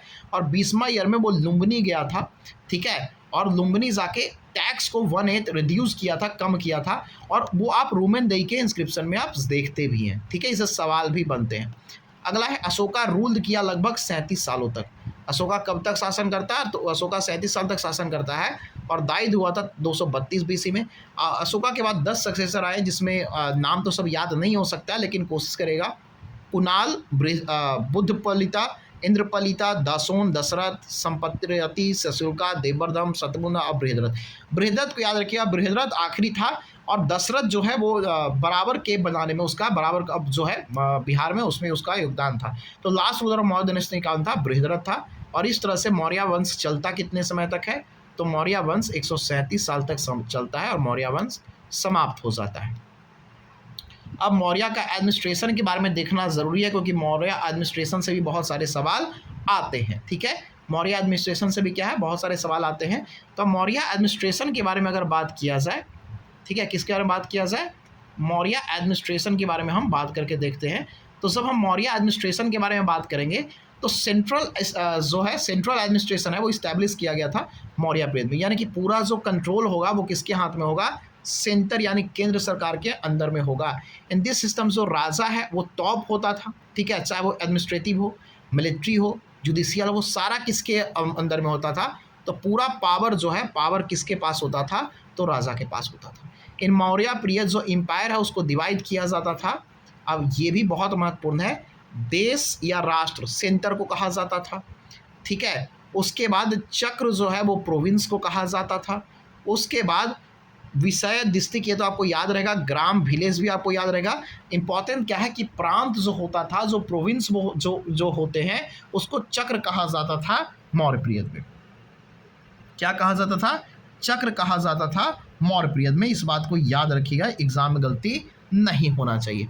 उसके बाद इन सेंट्रल एडमिनिस्ट्रेशन बात करें तो वहाँ पर अमात्य होते थे। अमात्य कौन होते हैं, तो अमात्य जो थे वो बेसिकली एडमिनिस्ट्रेटिव ऑफिसर थे, प्रशासनिक अधिकारी थे। तीर्थ कौन है, जो तीर्थ थे वो बेसिकली हाई ऑफिसर हुआ करते थे, तीर्था, ठीक है, जो राजा को असिस्ट करते थे। अकॉर्डिंग टू कौटिल्य जो तीर्थ का जो संख्या था वो 18 था, टोटल 18 ऐसे ऑफिसर हुआ करते थे जो राजा को असिस्ट करते थे उनके कामों में, ठीक है। उसके बाद अगर हम देखेंगे तो मेन ऑफिसर कौन कौन है, तो समहर्ता, यहाँ से बहुत ज़्यादा सवाल आता है। तो समहर्ता कौन है, समहर्ता राजस्व विभाग संभालते हैं, रेवेन्यू डिपार्टमेंट का हेड होते थे। सनिधर्ता कोषाध्यक्ष होते थे, यानी स्टेट ट्रेजरर हुआ करते हैं। वहीं पर सीताध्यक्ष की बात किया जाए तो जो सीताध्यक्ष है वो स्टेट एग्रीकल्चर डिपार्टमेंट का हेड हुआ करते थे। पान्यदक्ष, अब पान्य लग रहा है यानी कि यहाँ पर कॉमर्स यानी कि ट्रेड वगैरह से रिलेटेड लग रहा है, तो पान्यदक्ष कॉमर्स डिपार्टमेंट का हेड हुआ करते थे, ठीक है, किसका डिपार्टमेंट का, कॉमर्स डिपार्टमेंट का हेड हुआ करते थे। वहीं पर बात करें अक्षपतल अध्यक्ष, यानी कि अक्षर की बात हुआ जा रहा है, यानी कि यहाँ पर कुछ लिखने की बात किया जा रहा है, तो अकाउंटेंट जनरल होते थे। मिलिट्री डिपार्टमेंट का हेड सेनापति होता था, ये तो सबसे सिंपल है, ठीक है। वहाँ पर 4 टाइप ऑफ आर्मी भी हुआ करती थी, एक पैदल सेना था, हाथी सेना था, घुड़सवार सेना था, रथ सेना था, ठीक है। तो वो सेना को कहा जाता था इन्फेंट्री, ठीक है। ये 4 सेना कौन कौन है, इन्फेंट्री यानी कि पैदल सेना, एलिफेंट आर्मी यानी हाथी सेना, कैवेलरी यानी कि घुड़सवार सेना, और साथ साथ चैरियट आर्मी यानी कि रथ सेना, इस तरह के सेना होते थे। जुडिशियल सिस्टम था वो राजा के हाथ में ज़्यादा होता था, यानी कि राजा का मेन कंट्रोल था न्याय पर भी, बट किंग को बाद जो जुडिशियल सिस्टम था उसको न्यायाधीश देखा करते थे। कौन देखता था, न्यायाधीश देखता था। और इसको 2 पार्ट में डिवाइड किया गया था जो जस्टिस सिस्टम है। एक अगर आप बात करें तो धर्म स्थानीय थे। धर्म स्थानीय का मतलब होता है सिविल कोर्ट, जहाँ पे टैक्स के मामले, सिविल मामले, मैरिज के मामले, टैक्स के मामले, ये सब जाते हैं। और दूसरा है कंटक शोधक। अब नाम ही कंटक शोधन है तो ये नॉर्मल तो होगा नहीं। कंटक शोधन जो था वो क्रिमिनल कोड था, जहाँ पे आप कोई क्रिमिनल एक्टिविटीज़ करते हैं तब आपको वहाँ पर रखा जाता है। उसके बाद बात करें अंडर द इंटेलिजेंस सिस्टम, मतलब कि खुफिया एजेंसी की बात किया जाए तो खुफिया एजेंसी में गुद पुरुष हुआ करते थे। ये कौटिल्य ने इसके बारे में बात किया है अर्थशास्त्र में। स्पाइस को चर भी कहा जाता है, जो स्पाइसेस होते थे जो खुफिया जानकारी इकट्ठा करते हैं उनको चार भी कहा जाता था। इस बात को भी याद रखिएगा। दो तरह के इंटेलिजेंस सिस्टम थे यानी खुफिया विभाग था। एक था संस्था जो कि एक जगह पर रह के, जैसे किसी एक प्लेस पे परमानेंट जगह पे रह के वो क्या करता था, खुफिया जानकारी इकट्ठा करता था, उसे कहा जाता है संस्था। और दूसरा है संचार। दूसरा क्या था, दूसरा था संचार यानी कि घूम घूम के। संचार मतलब लग ही ना है कि घूम घूम के, यानी कि एक जगह से दूसरे जगह जा जा के वो खुफिया जानकारी इकट्ठा किया जाता था। तो दो प्रकार के खुफिया जानकारी देखें, एक आपको देख रहे हैं संस्था जो कि परमानेंट प्लेस पे, और दूसरा संचार। अगला हम बात करें, मौर्य एडमिनिस्ट्रेशन को डिवाइड किया गया था 5 प्रोविंस में, और वो सारे प्रोविंस को govern by princess. For example Avanti को अशोका किया करता, गवर्नर ऑफ अवंती अशोका होता।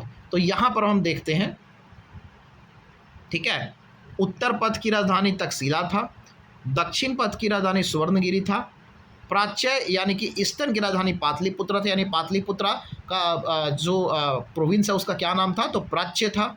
अवंती का उज्जैनी था, ठीक है, और कलिंग का तोसली था। तो आप अवंती उज्जैन आपको याद रखेगा, दक्षिण पद भी सुवर्णगिरी याद रहेगा, उत्तर पद भी तक्षशिला याद रहेगा। याद करना है कलिंग का तोसली और साथ साथ प्रचय का पाटलिपुत्र, प्रचय पाटलिपुत्र और कलिंग का तोसली, ये आप याद रखिएगा। क्लियर है, ये आप क्या करेगा, ये आप याद रखिएगा। अब बात करें, जो प्रोविंस है उसको डिवाइड किया गया था इन द फॉर्म ऑफ विषय। प्रोविंस जो है उसको विषय में फॉर्म मतलब डिस्ट्रिक्ट में बनाया गया था, और उसको हेड करता था, उसका नाम विषयपति या फिर प्रदेशिका हुआ करता था। ठीक है, यहाँ तक कोई समस्या नहीं। विषय were divide into form of village, उसको विलेज में, और हेड ऑफ विलेज कौन होता था, हेड ऑफ विलेज जो होता है वो ग्रामिक हुआ करता था। Head of the 10 village call Gopa, जो 10 गांव का मुखिया होता था उसे गोपा कहा जाता था।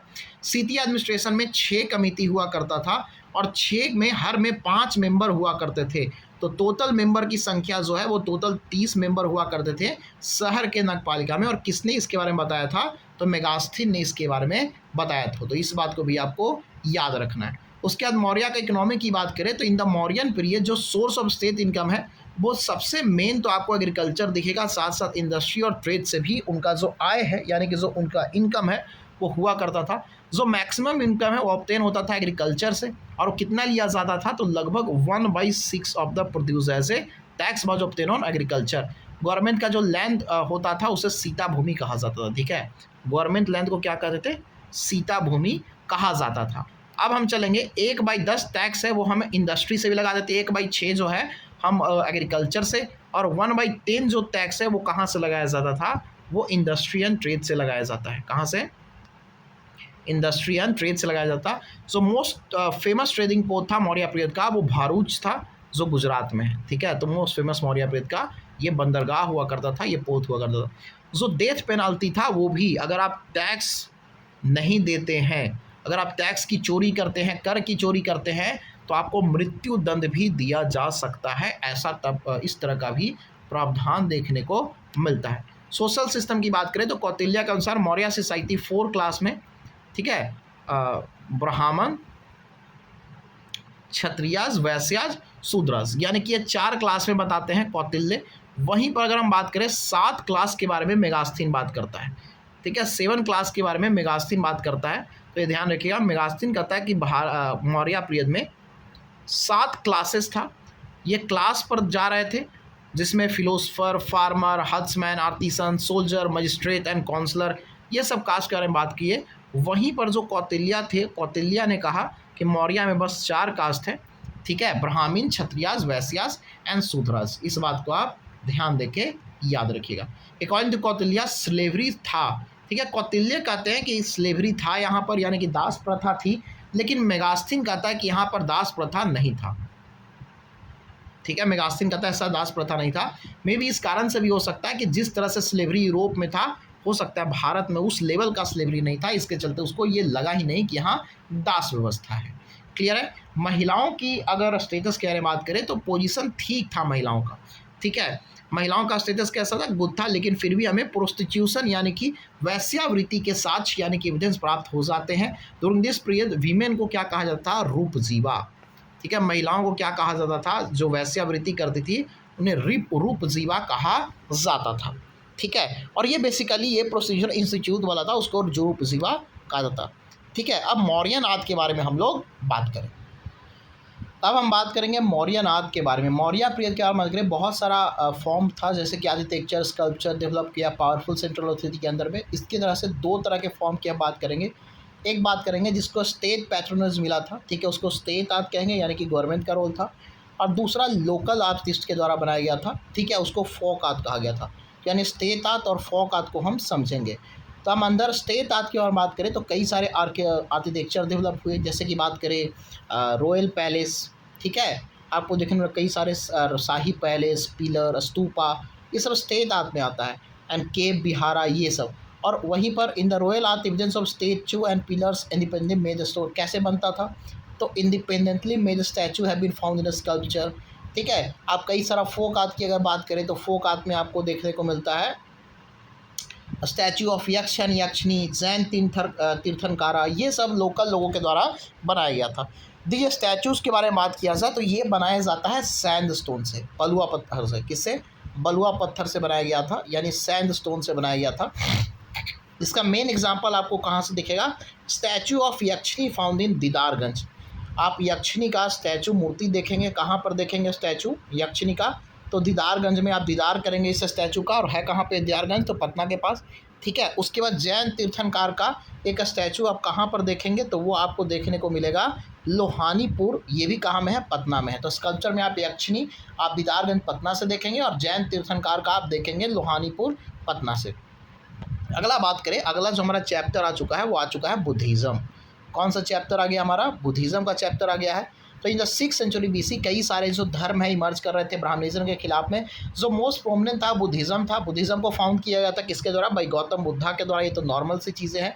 उनका स्पिरिचुअलिटी एंड फिलोसफी के चलते सर इदविन अर्नोल्ड, याद रखिएगा, सर इदविन अर्नोल्ड ने इन्हें लाइट ऑफ एशिया कहा है। ठीक है, क्या कहा है? सर इदविन अर्नोल्ड ने इन्हें लाइट ऑफ एशिया कहा था, उनका नॉलेज, स्पिरिचुअलिटी, फिलोसफी को देखते हुए। बुद्धा ने अपने जीवन में 4 दृश्य देखा था। एक बूढ़ा व्यक्ति देखा था, ओल्ड मैन, एक बीमार व्यक्ति देखा था, सिक मैन, एक मरा हुआ व्यक्ति, और एक मॉन्क देखा था। यानी कि एक बूढ़ा आदमी, एक बीमार आदमी, एक लाश और एक तपस्वी को देखा था। और इन सीन देखने के बाद उन्हें घर छोड़ने का फैसला किया, क्योंकि पहले तीनों सीन जो था, चाहे ओल्ड मैन है वहाँ पर भी दुख था, कोई बीमार व्यक्ति है वहाँ पर भी दुख था, मृत शरीर एक लाश था वहाँ पर भी दुख था। सिर्फ वो तपस्वी को देखे कि बहुत ज़्यादा खुश है, बहुत ज़्यादा हैप्पी है, तभी से वो भी घर त्याग कर देते हैं। अगला बात करें, उन्होंने अपना घर जो है renounce home at the age of 29, 29 वर्ष की आयु में क्या किए थे? वो घर छोड़ देते हैं और सन्यासी की तरह साधु बन गए और एक जगह से दूसरी जगह तक वांडर करने लगे, यानी घूमने लगे। वहीं पर बात करें रेनसिएशन के समय उन्होंने अपना पहला टीचर कहाँ उनको मिला? तो पहला टीचर उनके अलार कलाम थे, जो वैशाली में मिले। ये भी सवाल कभी कभी आता है कि गौतम बुद्धा का पहला शिक्षक कौन थे? तो गौतम बुद्धा का जो पहला शिक्षक थे वो थे अलार कलाम, जो कि उनको वैशाली में मिले थे। और उनका जो दूसरा टीचर थे, सेकेंड टीचर, उनका नाम है यहाँ पर उद्दक रामपुता, जो कि इनको राजगीर में मिले थे। ठीक है, तो वैशाली में उनको कौन मिलते हैं? अलार कलाम। और उद्दक रामपुत्र इनको कहाँ मिलते हैं? राजगीर में मिलते हैं। उसके बाद 6 ईयर का उन्होंने तपस्या किया, और उसके बाद उनको जो ज्ञान की प्राप्ति होता है वो कब मिलता है? 35 साल की उम्र में। और उसके बाद से उन्होंने तात गाथा और बुद्धा कहे जाएंगे। तात वाला क्वेश्चन तो यूपीएससी ने भी पूछा हुआ था। उन्होंने इनलाइटमेंट अटेंड किया कहाँ पर? वैशाख पूर्णिमा के दिन बोध गया में। कहाँ पर उन्होंने इनलाइटमेंट अटेंड किया? वैशाख पूर्णिमा, बोध गया। और कौन सा नदी था? तो निरंजना या फल्गु। ठीक है, मोहना और निरंजना मिलके फल्गु बन जाता है।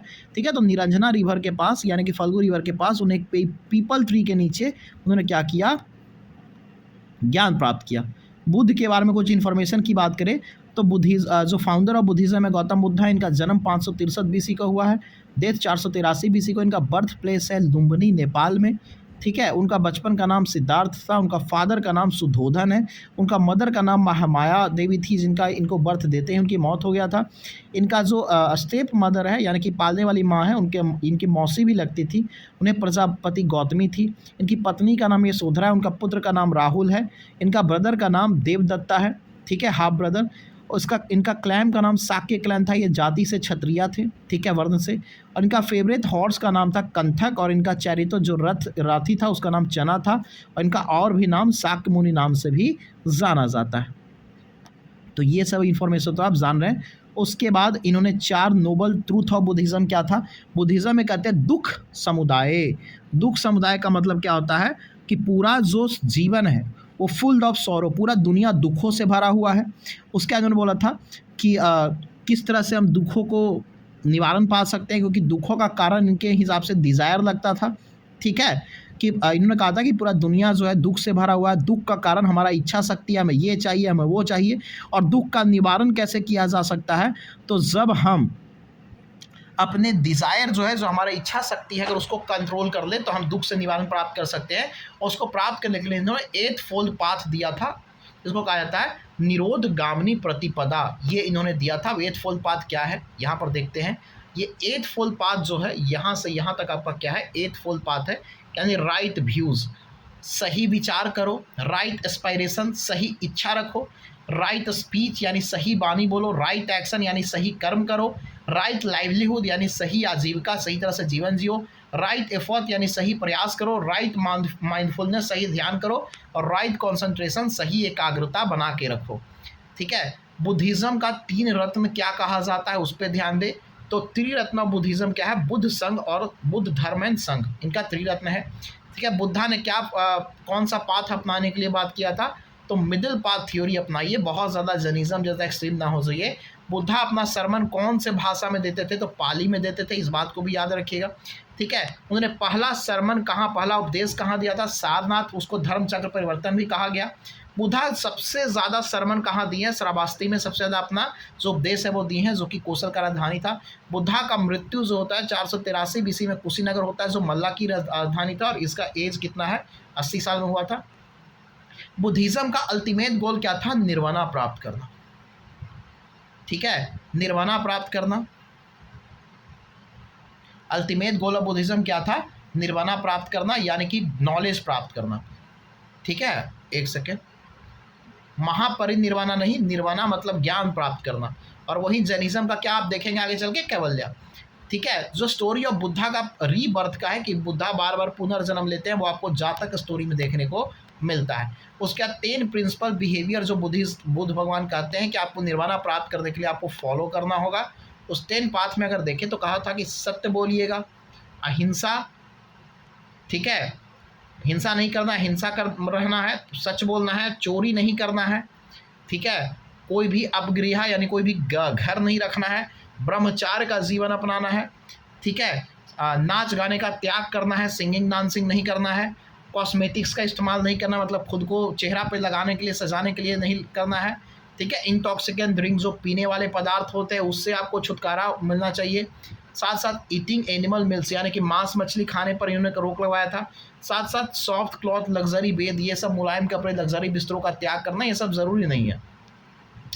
अब इवेंट ऑफ बुद्धा लाइफ के बारे में बात किया जाए तो Buddha divide 2 part of fourth Buddhist council में बुद्धिज़्म को 2 पार्ट में विभाजन किया गया था। एक हो गया था हिनायन बुद्धिज़्म और दूसरा हो गया था महायान बुद्धिज़्म।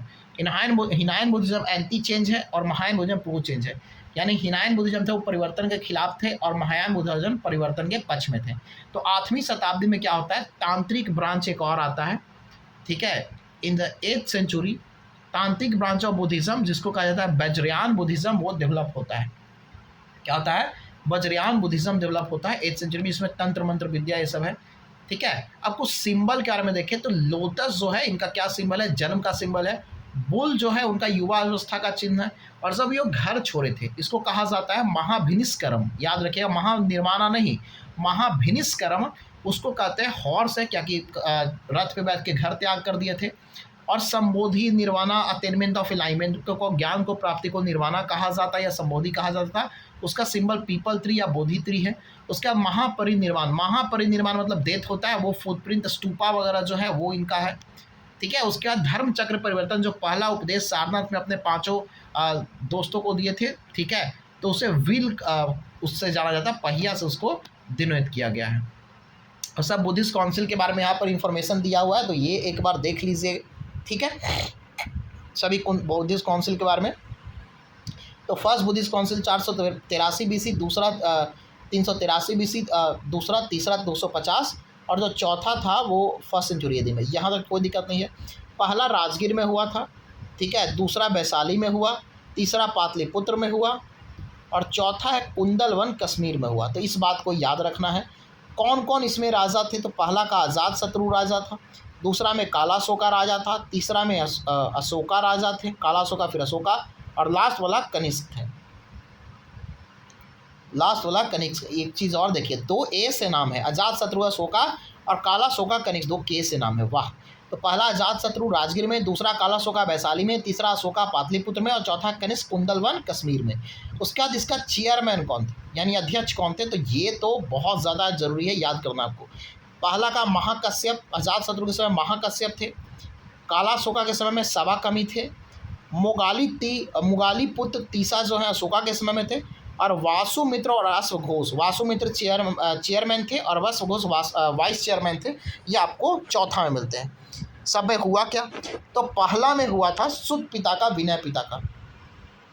सुत पिता का को आनंदा ने लिखा है, विनय पिता का को उपाली ने लिखा है। जो सुत पिता का होता था वो बुद्धा का जो भी बात गौतम बुद्धा बोलते थे वो सारा लिखा हुआ रहता था। विनय पिताका में जो बौद्ध का जो मॉन्क है यानी भिक्षु है उनके बारे में लिखा हुआ रहता है, उनका नियम, कोड्स एंड कंडक्ट। उसके बाद महासंघिका एंड अस्त्रावादीन। अब याद रखिएगा ये दोनों जो है, चाहे वो महासंघिका हो या अस्त्रावादीन हो, ये भी हिनायन बुद्धिज्म में आता है। तो ये सेकेंड में हुआ था। थर्ड में अभिधम पिताका को जोड़ा गया था, यानी कि सुत पिताका, विनय पिताका, अभिधम पिताका। अभिधम पिताका जो है वो फिलोसफी है बुद्धिज्म का। एक सेकेंड, फिलोसफी है बुद्धिज्म का। और चौथा में क्या हुआ था, यहाँ पर मिस हो गया होगा। ठीक है। यस, यहाँ पर मिस हो गया। यहाँ पर क्या होना चाहिए मैं एक बार आपको कर देता हूँ। ठीक है। ये कंपाइलेशन ऑफ अभिधम पिताका नहीं है। ठीक है। इसके जगह पर क्या है वो मैं लिख देता हूँ एक बार। इसके जगह पर महायान एंड बुद्धिज्म आ गया था। सॉरी, हिनायन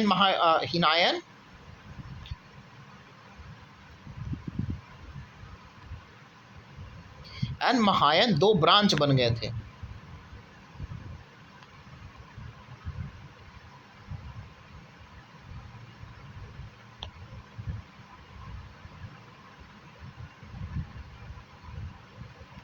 ठीक है। यहाँ पर क्या होता है, हिनायन और महायान 2 ब्रांच में विभाजन हो गया था। क्लियर है? आगे चलते हैं। 1 घंटा वीडियो हो चुका है। ठीक है। अब मुश्किल से 30 से 35 मिनट में आपका एंशिएंट हिस्ट्री समाप्त हो जाएगा, क्योंकि ऑलरेडी हम लोग बुद्धिज़्म पर पहुंच चुके हैं। जैनिज़्म खत्म होगा, उसके बाद आपको गुप्ताज वगैरह पोस्ट मौर्य और फिर गुप्ताज वगैरह आ जाएंगे, पाला वगैरह। तो आपको मुश्किल से 30 से 35 मिनट यानी कि 1.5 घंटे में 1 आवर 30 मिनट में आपको पूरा एंशिएंट हिस्ट्री समाप्त हो जाएगा और कोई पॉइंट मिस नहीं होगा। तो सुत पिताका के बारे में मैंने ऑलरेडी बताया था कि बुद्धा जो भी बातें करते थे वो सुत पिताका में लिखा हुआ था। ये बुद्धा का सरमन है। ठीक है। विनय पिताका में ये रूल ऑफ संघ है, संघ का क्या रूल होगा। और अभिधम पिताका में फिलोसफिकल थॉट लिखा हुआ है, जो विचार हैं। ठीक है। और मुगाली पुता जो है, मुगाली पुता तीसा, इसने अभिधम पिताका लिखा था। ठीक है। और उपाली ने लिखा था यहाँ पर विनय पिताका, जो स्मॉलेस्ट पिताका भी है, सबसे छोटा। ये तीनों में कौन है? तो विनय पिताका, इसको भी ध्यान दीजिएगा। और लार्जेस्ट पिताका सुत पिताका है, जो आनंदा ने लिखा था। ठीक है। इस बात को भी याद रखना है। चलिए अब हम बात करेंगे त्रिपिताका बुद्धिज्म में। अब हम बौद्ध धर्म के चैत्य विहार, स्तूपा विहार के बारे में बात करेंगे। तो हम बात करेंगे कि चैत्य क्या होता है, जहाँ पर जो बौद्ध धर्म के लिए पूजा की जगह हो, वर्शिप ऑफ बुद्धिज्म, जहाँ पे बुद्धिज्म का पूजा होता हो। ठीक है। वो आपका चैत्या में हो जाएगा, चैत्या दिखेगा। उसके बाद अगर बात करें विहारा क्या होता है, जहाँ पर रेसिडेंस करते हैं, यानी कि जहाँ पर भिक्षु रहते हैं। स्तूपा क्या है, जहाँ पर बुद्धा का अवशेष रखा गया हो, यानी कि बुद्धा का मरने के बाद जो बुद्धा का जो पार्थिव शरीर के कुछ टुकड़े हैं वो अलग अलग जगह स्तूपे में रखे गए हैं। इस तरह से बुद्धिज़्म हमारा समाप्त हुआ और अब हम शुरुआत करेंगे जैनिज़्म के बारे में। अब बात करेंगे जैनिज़्म में। फाउंडर ऑफ जैनिज़्म जो है ऋषभ देव है। कौन है फाउंडर ऑफ जैनिज़्म, किसके माना जाता है? ऐसे तो महावीर को माना जाता है, लेकिन पहले तीर्थंकार जो हैं वो ऋषभ देव हैं। ठीक है, तो यहाँ पर he was the first tirthankara कहना ठीक है, he was the first tirthankara of Jainism, लेकिन फाउंडर कहना थोड़ा सा सही चीज़ें नहीं है। फाउंडर तो आपको महावीर स्वामी है। तो ऋषभ देव जो है वो पहला तीर्थंकार है जैनिज़्म का, उनको ठीक है आदिनाथ ऋषभनाथ कहा जाता है। टोटल 24 तीर्थंकार हुए हैं। कितने हुए हैं? टोटल 24 तीर्थंकार जैनिज़्म में हुए हैं। जो 23 तीर्थंकार थे उनका नाम है पारसनाथ और उनका सिंबल स्नेक था। उनका जन्म काशी में हुआ था। ठीक है, उनका फादर अश्वेसेन थे जो काशी के राजा थे। ठीक है, ही अटेन इनलाइटमेंट कहाँ पे? समेध पर्वत पे उन्होंने क्या किया था? ज्ञान प्राप्त किया था। तो यहाँ तक आपको याद रखिएगा, 4 चीज़ उन्होंने दिया था, बस 5वां ब्रह्मचार्य महावीर के द्वारा याद किया गया था। तो 4 उन्होंने क्या दिया था? उन्होंने दिया था सत्य बोलना, अहिंसात्मक रहना, चोरी ना करना, अस्तेय और साथ साथ अपगृह। जो 5वां है वो महावीर के द्वारा जोड़ा गया था। 24वां तीर्थंकार कौन होते हैं? तो जो 24 तीर्थंकार थे वो आपको जैनिज़्म का महावीर स्वामी दिखते हैं। उनको रियल फाउंडर ऑफ जैनिज़्म भी कहा जाता है। उनका पिता का नाम सिद्धार्थ था, ठीक है, जो कि जनात्रिका क्लैन का हेड थे। उनका मदर त्रिशला थी जो कि प्रिंस थी कहाँ के? लिच्छवी रिपब्लिक की। उन्होंने घर अपना, बुद्धा ने 29 में छोड़ा था, इन्होंने अपना घर जो है 30 में छोड़ा। 30 ईयर ऑफ एज में इन्होंने घर छोड़ा। 12 सालों के बाद यानी कि 42 साल की उम्र में इनको कैवल्य की प्राप्ति होता है। ध्यान दीजिए, बुद्धिज़्म में निर्वाणा था और जैनिज़्म में कैवल्य है। और कहाँ पे उनको पीपल ट्री के पास हुआ था, इनको कोई साल के ट्री के पास हुआ। कहाँ पर? रिजुपलिका रिवर एट जम्भी का ग्रामा। तो ये याद रखिएगा, साल ट्री, रिजुपलिका नदी और साथ साथ जम्भी का ग्रामा के पास इनको ज्ञान की प्राप्त होता है। अब founder of Jainism Rishabh Dev है, मतलब शुरुआती ऋषभ देव ने किया था। 24 तीर्थंकार होते हैं। 24वां तीर्थंकार जो है महावीर स्वामी है। रियल फाउंडर महावीर स्वामी को माना जाता है। इनका बचपन का नाम वर्धमान है। इनका बर्थ ईयर की बात करें, जन्म ईयर 540 बीसी था। इनका डेथ ईयर 468 बीसी है। इनका जन्म कुंडल ग्राम वैशाली में हुआ है। इनका पिता का नाम सिद्धार्थ है, माता का नाम त्रिशला है, वाइफ का नाम यशोदा है, बेटी का नाम प्रियदर्शनी और अनुजा है। जमाली इनका दामाद का नाम है। जनात्रिका इनका क्लैन था। According to latest edition of NCERT, ध्यान दीजिएगा एनसीईआरटी के अकॉर्डिंग, तो इनका बर्थ ईयर दे दिया है एनसीईआरटी ने और 599 बीसी दे दिया। तो हो सकता है ये भी आपको एग्जाम में दे दे, तो उस पर आप थोड़ा सा ध्यान दे दीजिएगा। ठीक है, अब 3 ज्वेल, जैनिज़्म का 3 ज्वेल क्या है? सम्यक दर्शन, सम्यक ज्ञान और सम्यक कंदक। इसको हम केबीसी भी कहते हैं, फेथ भी का केएफसी भी, केएफसी जो खाने वाला होता है केएफसी भी इसको कह सकते हैं आप। ठीक है, केएफसी भी कह सकते हैं। केएफसी यानी के से नॉलेज, एफ से फेथ और सी से कंडक्ट। फेथ को कभी कभी बिलीफ लिख के भी आ जाएगा। ठीक है, कभी कभी बिलीफ लिख के आ जाएगा। तो इसको हम याद कैसे रखेंगे? 3 ज्वेल ऑफ जैनिज़्म, तो केबीसी। 3 रत्न ऑफ जैनिज़्म क्या है? केबीसी या केएफसी भी कह सकते हैं। ठीक है, चलिए केएफसी लिख देते हैं, केएफसी खाने वाला। यानी के से आपका क्या है? नॉलेज, एफ से आपका क्या है? फेथ और सी से क्या है आपका? कंडक्ट यानी कि कैरेक्टर, यानी कि सम्यक दर्शन, सम्यक ज्ञान, सम्यक चरित्र। इस बात को याद रखिएगा। सत्य का मतलब होता है 5 महाव्रत था, सत्य, अहिंसा, अस्तेय जिसमें चोरी नहीं करना, अपगृह। ये चारों जो हैं वो आपको वो देते हैं, पारसनाथ देते थे। लेकिन ये जो आखिरी वाला है ना, ब्रह्मचार्य वाला, अपने 5 जो सेंसेस उस पर कंट्रोल वाला, ये देते हैं महावीर स्वामी। कौन देते हैं? महावीर स्वामी। जो 5th यही लिखा हुआ है कि 5वां व्रत जो है वो महावीर ने दिया था। फर्स्ट तीर्थंकार ऋषभ देव थे, उनका चिन्ह जो है बुल था। अजीत नाथ सेकेंड थे, उनका एलिफेंट था, हाथी था। इंपॉर्टेंट पहला याद रखिएगा ऋषभ देव का बुल, साथ साथ पारसनाथ 23वां वाला का सांप याद रखिएगा, सरपेंट, और 24वां जो महावीर स्वामी का लायन यानी कि शेर याद रखिएगा। उसके बाद इनका भी 2 काउंसिल होता है। पहला काउंसिल 310 बीसी में पाटलिपुत्र बिहार में होता है। चंद्रगुप्त मौर्य रूलर थे और स्थूल भद्र इसका क्या थे? एक सेकंड दीजिएगा। स्थूलभद्र इसका चेयरमैनशिप में थे। और यहाँ पर जैनिज़्म में दिगंबर और श्वेतांबर में ये हुआ था विभाजन, और 22 अंगज बना था जैनिज़्म में। उसके बाद बल्लभी में 512 में होता है, ये भी याद रखिएगा, बल्लभी 512। और इम्पॉर्टेंट है देवदर्धी क्षमाश्रमण, ये उसका चेयरमैन थे। कौन थे? ये उसका चेयरमैन थे। उसके बाद जैन काउंसिल के बारे में बात करें तो महावीर स्वामी दाई उनका जो मृत्यु है वो कब होता है? महावीर स्वामी का मृत्यु 72 साल की एज में पावापुरी में हो गया था। इन्होंने अनेकवाद और सायदवाद का सप्तभंगी ज्ञान के बारे में बताया था। इनका कहने का मतलब था कि किसी भी चीज़ के सोचने का एक तरीका नहीं होता, कई अलग अलग तरीक़ों से, अनेक तरीक़ों से हम किसी चीज़ को सोच सकते हैं। अनेक पर्सपेक्टिव की बात किए थे। और शायदवाद यानी कि शायद हो भी सकता है, नहीं भी हो सकता है, इसके बारे में बात किया था। महावीर स्वामी ने अपना पहला सरमन राजगीर में दिया था, ठीक है। और गौतम बुद्धा ने अपना पहला सरमन कहाँ दिया था? तो सारनाथ में दिया था, और इन्होंने राजगीर में दिया था। ये सब जो छोटी छोटी कनेक्टिविटी है उसको याद रखिएगा। जैनिज़्म को श्वेतांबर और दिगंबर में विभाजन किया, ठीक है, फर्स्ट जैन काउंसिल में।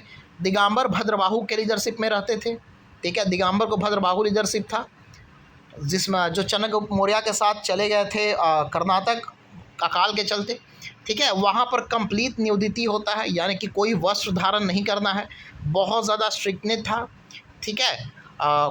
कोई भी परिवर्तन कोई एक्सेप्ट नहीं करते थे, महिलाओं को भी एंट्री नहीं था इसमें, ठीक है। वहीं अगर श्वेतांबर के बारे में बात किया जाए तो इसका लीडरशिप स्थूलभद्र प्रोवाइड करते हैं। कौन करते हैं? श्वेतांबर ऐसे स्थूलभद्र।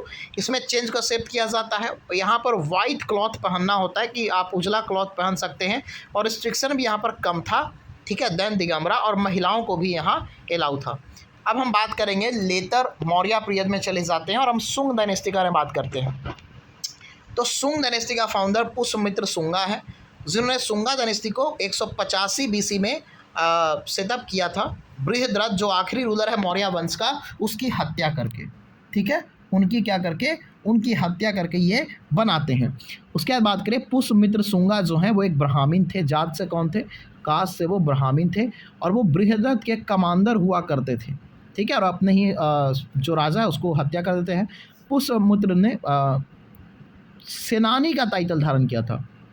ये भी महत्वपूर्ण हो है कि सेनानी का टाइटल किसने धारण किया? तो सेनानी का जो टाइटल है वो पुष्यमित्र शुंगा ने टाइटल धारण किया था, और उसने यावन और ग्रीक का जो आक्रमण था उसको भी इसने रोका था, ठीक है। पुष्यमित्र के बारे में कहा जाता है कि 2 अश्वमेध यज्ञ भी किए थे। क्या किए थे? 2 अश्वमेध यज्ञ किए थे।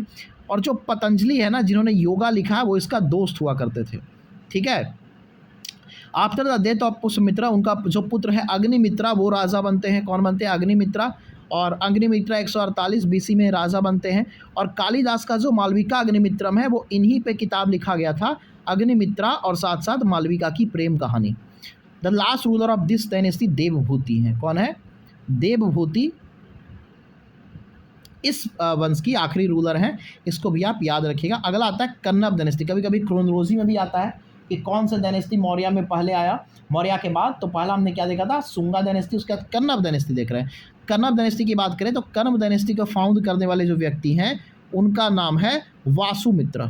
कौन है? वासुमित्र, जिन्होंने देवभूति की हत्या कर दिया था, ठीक है। और ये जो शुंगा का मिनिस्टर थे, ये शुंगा मतलब सब लोग अब देख रहे हैं मौर्य के बाद सब अपने अपने जो राजा है उसको हत्या कर रहे हैं। कोई सेना का लीडर है, कोई मंत्री है, यही सब लोग कहते हैं ना कि जब जब घर टूटेगा पड़ोसी आके लूटेगा, ठीक है। कन्नब डायनेस्टी भी है, वो भी एक ब्राह्मण डायनेस्टी हुआ करता था, यानी कि अब बुद्धिज़्म के जैनिज़्म के बाद अब ब्राह्मणिज्म के डोमिनेंस आ रहा है राज में। The last ruler of this dynasty was Susharman. इस बात को याद रखिएगा। सो आखिरी रूलर इस डायनेस्टी का कौन था? आखिरी रूलर जो इस डायनेस्टी का है उसका नाम था सुशर्मन। क्या नाम था उसका? सुशर्मन उसका नाम था। सिमुका, उसके बाद जो सुमिका है, सिमुका ने इसकी हत्या कर दिया था और उसने सातवाहना डायनेस्टी को फाउंड किया था, उसने उसको मार दिया था। उसके बाद कुषाण डायनेस्टी। अब इंडो ग्रीक के बारे में देखेंगे। जो पोस्ट मौर्य पीरियड है, due to weakening of political situation क्या होता है, बहुत सारा फॉरेन ट्राइब इंडिया में आक्रमण किया। उसमें सबसे पहला जो भारत में अटैक करने वाले थे वो इंडो ग्रीक, उसके बाद साका प्रतिहार। याद कैसे रखेगा? GSP। ये भी क्रम आपसे पूछ सकता है, ठीक है, ये भी क्रम आपसे पूछ सकता है। तो ये कैसे याद रखना है? GSP। GSP कैसे? यानी सबसे पहले ग्रीक आए, उसके बाद साका आते हैं और फिर पहलवाज आते हैं, ठीक है, पार्थियंस, ठीक है। ये चीज़ें का आप याद रखिएगा। अब चलिए देखते हैं Kushan were the last among the foreigner to came to India, ये सबसे आखिरी में आते हैं। ठीक है, कुषाण जो हैं वेयर लास्ट, जिसमें आप वीमा खतपिस के बारे में जानेंगे। ठीक है, वीमा खतपिस है, उसके बाद आप कजूला खतपिस के बारे में जानेंगे, वीमा खतपिस के बारे में जानेंगे, आप कनिष्क के बारे में जानेंगे। ठीक है, कुषाण जो है वो यूची ट्राइब से या तोखरी ट्राइब ऑफ चाइना, ये जो यूची और तोखरी ट्राइब चाइना में वहाँ से बिलोंग करते थे। फाउंडर जो है कुषाण डायनेस्टी का, उसको कहा जाता है कजूला खतपिस। कजूला खतपिस ने क्या किया था, फाउंड किया था। ये कॉपर का सिक्का चलाते थे, ये गोल्ड का सिक्का नहीं चलाते थे। गोल्ड का सिक्का जो सबसे पहला चलाने वाले थे उनका नाम था वीमा खतपिस। ठीक है, जो सबसे फेमस इस डायनेस्टी का राजा हुआ आगे चल के वो कनिष्क था। The capital of Kushan dynasty was Peshawar और मथुरा, दो जगह पर उनका राजधानी हुआ करता था।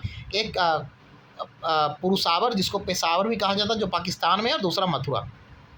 अश्वघोष, जिसने बुद्ध चरिता लिखा था, ठीक है, was conquer by Kanishka from Pataliputra. ठीक है, अश्वघोष जिन्होंने बुद्ध चरिता लिखा है, उनको कॉन्कर कनिष्क ने किया था पाटलिपुत्रा से। इस बात को भी याद रखिएगा, यानी कि अश्वघोष किसके समय में है, तो कनिष्क के समय में है। तो ऐसे आप कई सारा जो क्रोनोलॉजी वाला भी सवाल है वो भी आप क्या कर सकते हैं, सही कर सकते हैं। अगला गंधारा और मथुरा का जो आत है बहुत ज़्यादा फ्लरिश हुआ कनिष्क के समय में। कनिष्क ने चौथा बुद्धिस्ट काउंसिल करवाया था कुंदलगढ़ कश्मीर, ये ऑलरेडी हम लोग बात कर चुके हैं। ठीक है, फर्स्ट एडी में कनिष्क ने साकाईरा, ये भी, और ये साकाईरा जो है वो स्टार्ट किया गया था, और साकाईरा 78 एडी से स्टार्ट होता है, यानी जब से कनिष्क राजा बनता है तब से माना जाता है कि शाक संवत है उसका शुरुआत माना जाता है। ठीक है, और हमारा जो सरकार है उसका जो आधिकारिक कैलेंडर है वो भी साका कैलेंडर ही फॉलो किया जाता है, जो चैत से स्टार्ट होता है। During the time of Kanishka Kushan dominated silk route, ये भी याद रखेगा कि कुषाणों ने जो सिल्क मार्ग है उसको डोमिनेट किया था, यानी कि चाइना पर भी इसका बहुत ज़्यादा प्रभुत्व था। इसका गुप्ता डायनेस्टी के बारे में बात किया जाए। ठीक है, गुप्ता डायनेस्टी को फाउंड किया गया था श्री गुप्त के द्वारा 240 से 280, किसके द्वारा, श्री गुप्त के द्वारा। इन्होंने महाराज का उपाधि धारण किया था। गुप्ता को सक्सीद घटोत्कच गुप्त किया था 280 से 320 तक, और वो पहला रूलर था जिन्होंने महाराज, श्री महाराज का बेसिकली इन्होंने टाइटल लिया था घटोत्कच ने। वहीं पर चंद्रगुप्त प्रथम के बारे में बात करें तो 320 से लेकर 335 तक थे। टाइमलाइन भी याद रखिएगा कि कई सारे फैक्चुअल एग्जाम होते हैं, वहाँ पर टाइमलाइन भी पूछ देते हैं। ठीक है, 320 से 335 तक ये रियल फाउंडर माने जाते हैं। क्या माने जाते हैं, real founder of Gupta dynasty माने जाते हैं। उन्होंने गुप्त संवत या गुप्ता इरा को स्टार्ट किया 320 में, और उनका जो विवाह है वो लिच्छवी की राजकुमारी कुमार देवी से किया था। बेसिकली इसके बारे में थ्योरी है कि ये लिच्छवी के प्रिंस कुमार देवी से इसलिए किया था ताकि ये क्षत्रिय या ब्राह्मण वंश से नहीं थे, ये वैश्या वर्णा से आते थे। तो इन्होंने विवाह किया लिच्छवी की प्रिंसेस कुमार देवी से, यानी कि क्षत्रिय में, ताकि इनको रिकॉग्निशन मिल सके। वो पहला गुप्ता रूलर थे जो महाराज धीराज का टाइटल धारण किया था। ठीक है, ये रैपिड रिवीजन वाली क्लास है, तो यहाँ पर हम कोई भी समझाने की काम नहीं कर रहे हैं, बस आपको बता रहे हैं महाराजा धीराज। उसके बाद समुद्रगुप्त की बात करें 335 से लेकर 375 ईस्वी की बात करें तो हिस्टोरियन स्मिथ ने इन्हें नेपोलियन ऑफ इंडिया कहा है। और गौतम बुद्धा को लाइट ऑफ एशिया किसने कहा था, तो अर्नोल्ड ने। तो ये सब कनेक्टिविटी है, इसको आप याद रखिएगा। ठीक है, समुद्रगुप्त ने टाइटल लिया था परम मंग का, अपराध तीर्थ का। ठीक है, Samudragupta campaign are mention in Prayag Prashasti, Prayag प्रशस्ति के हरिसेन के द्वारा जो लिखा गया है, इन्हीं के बारे में लिखा गया है। और एक कहा गया था कि इन्होंने उत्तर पथ के 9 राजाओं को हराया था, और दक्षिण पथ के यानी साउथ के 12 राजाओं को हराया था, और उत्तर के 9 राजाओं के हराया था। अब ये सच है क्या भगवान जाने, लेकिन ऐसा प्रयाग प्रशस्ति में देखने को मिलता है जो हरिसेन ने लिखा था। ठीक है, उनको कविराज भी कहा जाता है। ठीक है, क्योंकि उनको वीणा बजाते हुए उनको सिक्कों पर देखा गया, तो उनको कविराज भी कहा जाता है। उनको म्यूजिक में इंटरेस्ट था। ठीक है, उसके बाद बात करें Harisena was the court poet of Samudragupta, ये तो हमने देख ही लिया। ठीक है, ये जो है समुद्रगुप्त वो वैष्णविज्म रिलीजम को मानते थे। कौन सा, वैष्णव धर्म को मानते हैं, और उन्होंने अश्वमेध याजना किया था भाई समुद्रगुप्त, वो भी हमें दिखता है। ठीक है, साथ साथ रामागुप्ता उसके बाद, समुद्रगुप्त के बाद कम समय के लिए रामगुप्त राजा बनते हैं, उसके बारे में मिलता है। लेकिन वो उतना ज़्यादा इन कंपटीशन थे, यानी कि उतना अच्छे नहीं थे, जिसके चलते चंद्रगुप्त द्वितीय ने उनको मार के और उनकी खुद राजा बन जाते हैं और उनकी पत्नी से शादी कर देते हैं। ठीक है, उसके बाद हम चलेंगे चंद्रगुप्त द्वितीय पर। अब हम बात करेंगे चंद्रगुप्त द्वितीय के बारे में। जब चंद्रगुप्त द्वितीय के बारे में बात करते हैं तो उन्होंने साका को हराया था, ठीक है, और विक्रमादित्य का उपाधि धारण किया था 389 ईस्वी में। चंद्रगुप्त मौर्य ने चंद्रगुप्त द्वितीय ने टाइटल देवगुप्त, देवराज, देवश्री का भी धारण किया था। उसके बाद बात करें, चंद्रगुप्त ने मैरी किया था ध्रुवा देवी को, ठीक है, और कुबेर नागा से। ध्रुवा देवी तो उनकी भाभी थी, ठीक है, राम गुप्ता की पत्नी, उनको मार के बना था। साथ साथ इनकी जो पुत्री थी प्रभावती गुप्ता, वो वाकाटका किंग रुद्रसेन के साथ उनका विवाह हुआ था। याद ध्यान दीजिएगा, रुद्रसेन के साथ, क्योंकि एक और आते हैं रुद्रसिंह, उनके साथ मिलकर वाकाटका को हराया था, और ये रुद्रसेन दूसरा है। तो वाकाटका किंग रुद्रसेन को, ठीक है, इन्होंने क्या किया था कि रुद्रसेन के साथ मिलकर जो साका रूलर रुद्रसिंह है उनको पराजित किया था, ठीक है। बॉर्न टू कुबेर नागा, प्रभावी गुप्ता है, उन्होंने क्या किया था कि जन्म हुआ था उनका कुबेर नागा से, और उनका विवाह रुद्रसेन से किया गया था। जब रुद्रसेन का मृत्यु हो गया था तो ये जो हैं प्रभावती, उन्होंने गार्जियन के रूप में अपने छोटे बच्चे के रूल भी किए थे, और प्रभावती गुप्ता ने गुजरात, कथियावाड़, ठीक है, ये सब क्षेत्र भी चंद्रगुप्त द्वितीय की मदद से जीत चुके थे। चाइनीज़ ट्रैवलर फाहियान की माने तो चाइनीज़ ट्रैवलर फाहियान जो है, उन्होंने चंद्रगुप्त लिखा कहीं पर नहीं है चंद्रगुप्त द्वितीय के नाम, लेकिन कहा जाता है कि ये 14 सालों तक आए थे, 399 से 414 ईस्वी तक, जो कि उसी के समय में चंद्रगुप्त द्वितीय के समय में ये भारत आए थे। उसके बाद बात करें, चंद्रगुप्त द्वितीय has been addressed as Chandra, ठीक है, in the Mehrauli iron pillar. अब देखिए, चंद्रा मतलब चंद्रगुप्त प्रथम भी हो सकता है, लेकिन इतिहासकारों ने माना कि आयरन पिलर जो है महरौली का दिल्ली के पास, ठीक है, वो चंद्रगुप्त वन ने नहीं बनाया हुआ, क्योंकि उसको उतना समय ही नहीं मिला था अपने आप को स्थापित करने के लिए, इसलिए ये चंद्रगुप्त द्वितीय के द्वारा बनाया गया होगा, ठीक है। उसके बाद चंद्रगुप्त द्वितीय के कोट में भी नवरत्न हुआ करते थे, जैसे अशोका का नवरत्न होते थे। तो ये 9 रत्नों का नाम याद रखिएगा। कालिदास, धनवंतरी, कौन है? कालिदास, धनवंतरी, अमरसिंह, वारामिहिर, शंकु, वेताल भट्ट, घटकरपार, छपांक और वारारुचि, ये सब जो नवरत्न है वो चंद्रगुप्त द्वितीय के समय में होते थे। अगला कुमार गुप्ता से नालंदा से गए थे, तो क्वेश्चन आता ही है एग्जाम में। तो कुमार गुप्ता 415 से लेकर 499 तक, और कुमार गुप्ता में एक बात बता देते हैं आपको, सबसे ज़्यादा क्वाइन, सबसे ज़्यादा इंस्क्रिप्शन और सबसे लंबा समय तक गुप्ता में रहने वाला शासक भी कुमार गुप्ता ही है, ठीक है। तो कुमार गुप्ता चंद्रगुप्त द्वितीय का, और ये ध्रुवा देवी का पुत्र था, रूलर बना 415 ईस्वी में। उसके बाद बात करें, नालंदा यूनिवर्सिटी जो है इसी के द्वारा स्थापित किया गया था, ठीक है, जो सेंटर ऑफ एजुकेशन था, later become most centre of education of Buddhism. Skanda Gupta के बारे में बात करें, इसके बारे में इतना ही है, एक सेकंड दीजिएगा।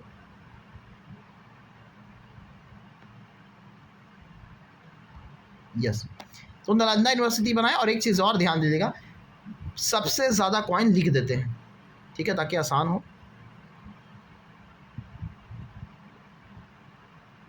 क्वाइन, टर्म और साथ साथ इंस्क्रिप्शन,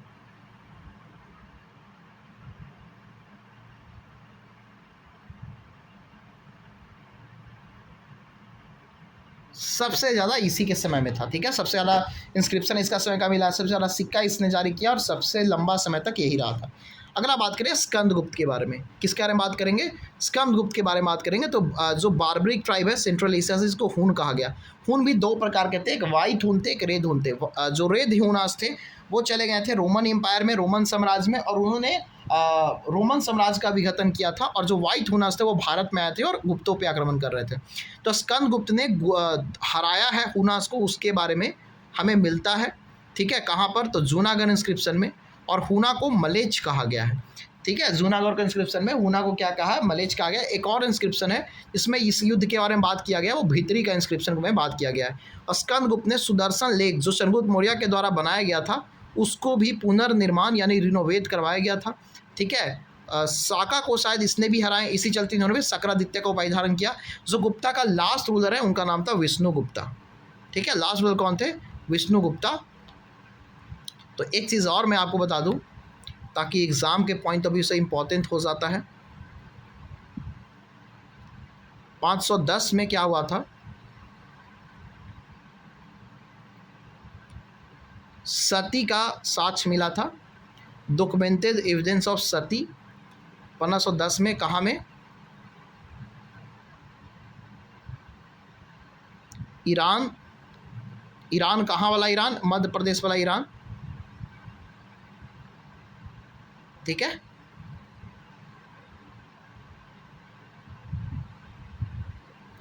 मध्य प्रदेश वाला ईरान से सती का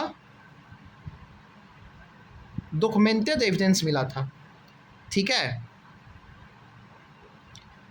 और इसमें राजा कौन था? तो भानुगुप्त।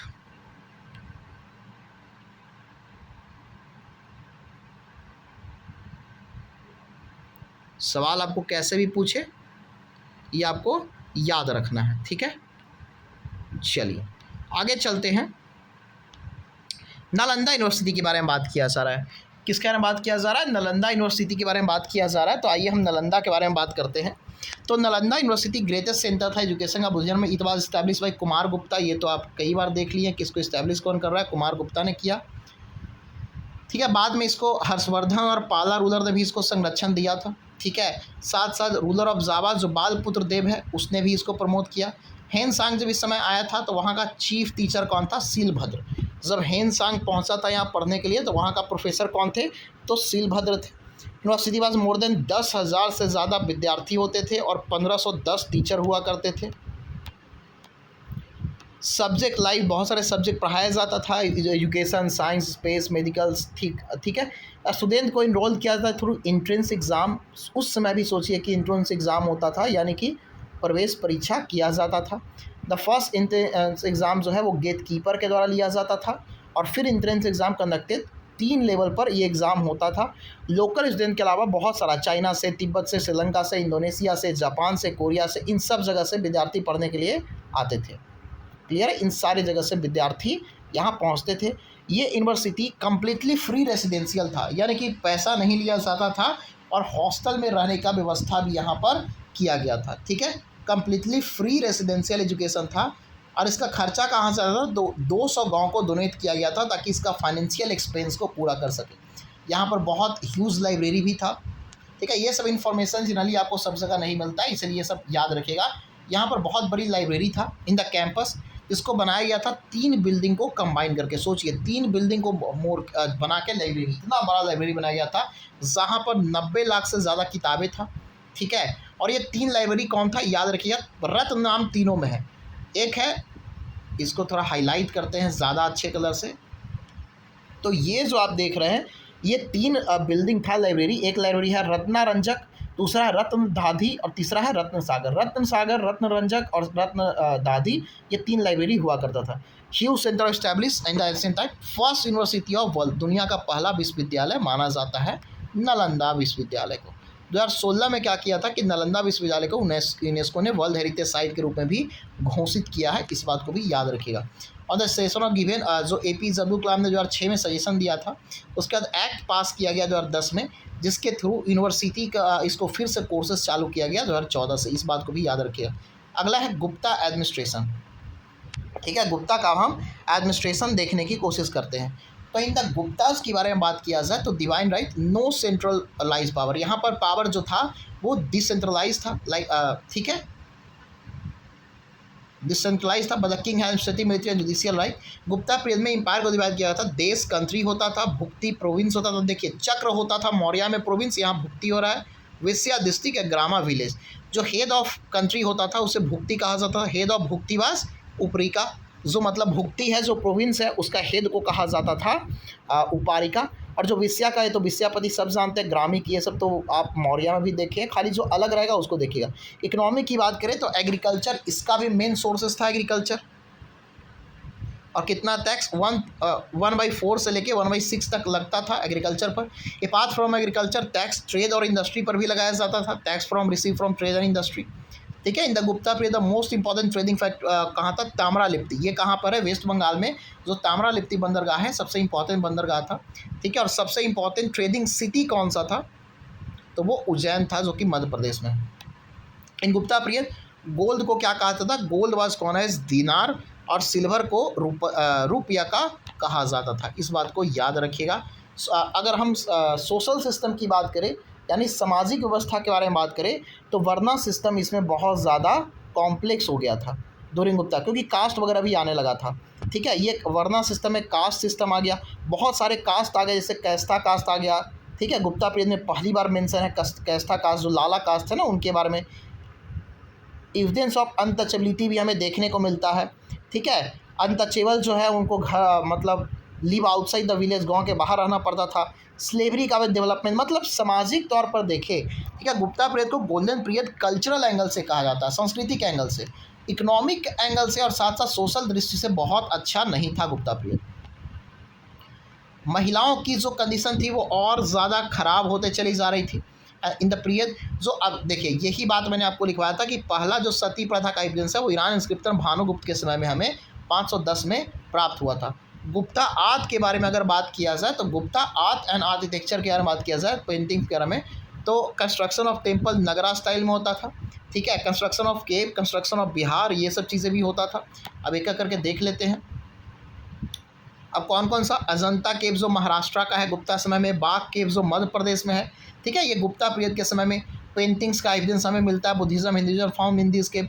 लिटरेचर भी डेवलप होता है, जैसे कि आप कई सारे लिटरेचर में आप देखेंगे कालिदास का अभिज्ञान संकुंतलम, मालविकाग्निमित्रम, रघुवंशम, कुमार संभव, मेघदूत, ऋतु संहार, विक्रमोत्सव भैया, ये सब किसका है? ये सब कालिदास का किताबें हैं, तो ये सब गुप्ता के पीरियड में लिखा गया है, ठीक है। उसके बाद और भी कई सारे राइटर हैं, उनका भी देखेंगे, याद करना उतना मुश्किल नहीं है।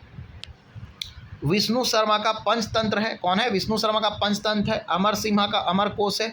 शूद्रका का मित्रकटिका है, ये सब तो याद करना ही है, बहुत इंपॉर्टेंट है।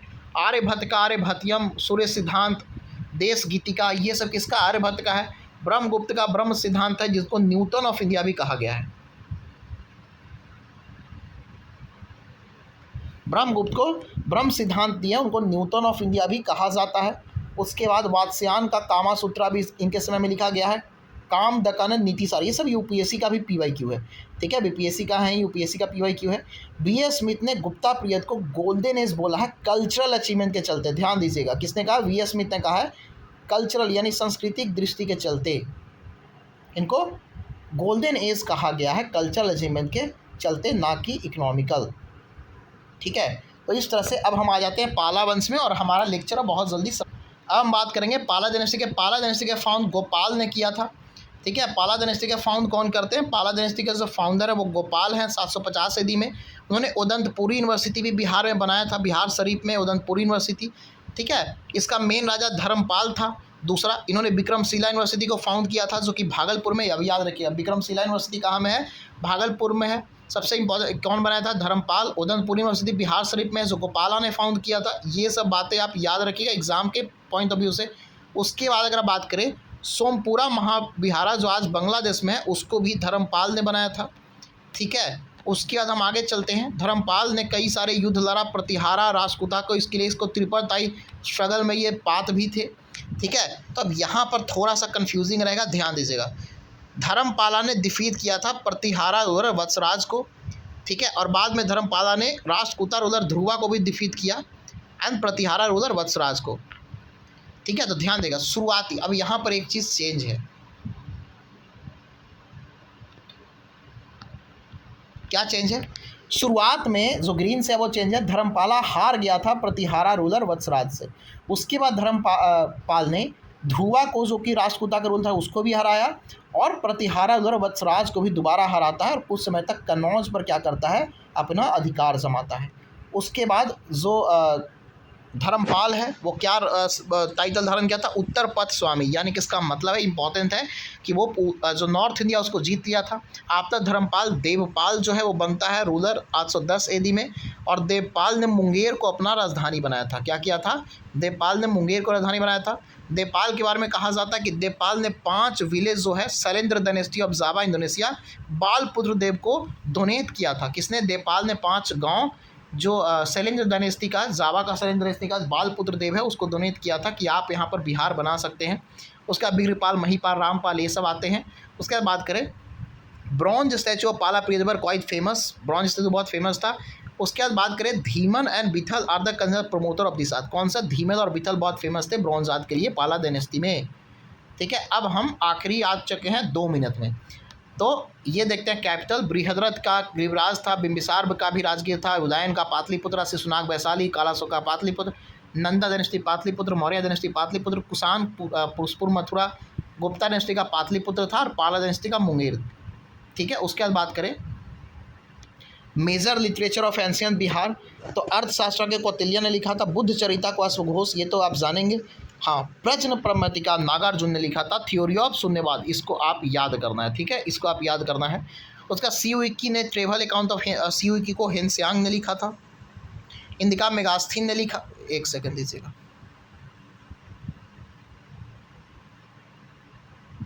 एक सेकेंड, चलिए, इंदिका मेगास्थी ने, मिलिंद पाल नागसेन के द्वारा ललित विस्तारा, महावीर जातक स्टोरी, ये सब कहानियाँ आप, ये सब टेक्स्ट का आप याद रखिएगा। और इस तरह से एंशियंट बिहार आपका 1.5 घंटा में समाप्त हो चुका है। ठीक है, थैंक यू सो मच। और ज़रूर वीडियो देखने के बाद सब्सक्राइब ज़रूर करिएगा, क्योंकि आप लोग के लिए ही मैं इतना जल्दी कम समय में ज़्यादा कंटेंट बना के दे रहा हूँ। तो आप लोग सब्सक्राइब ज़रूर करिएगा, ताकि हम लोग भी और ज़्यादा वीडियो आपके लिए ला सके, ताकि आपको आसानी से बीपीएससी, यूपीएससी और साथ साथ बिहार, ये सारे एग्जामों पर क्लियर हो। ज्योग्राफी का भी कई सारा शॉर्ट्स वीडियो डाल दिया गया, उसको भी देखिएगा। Thank you so much.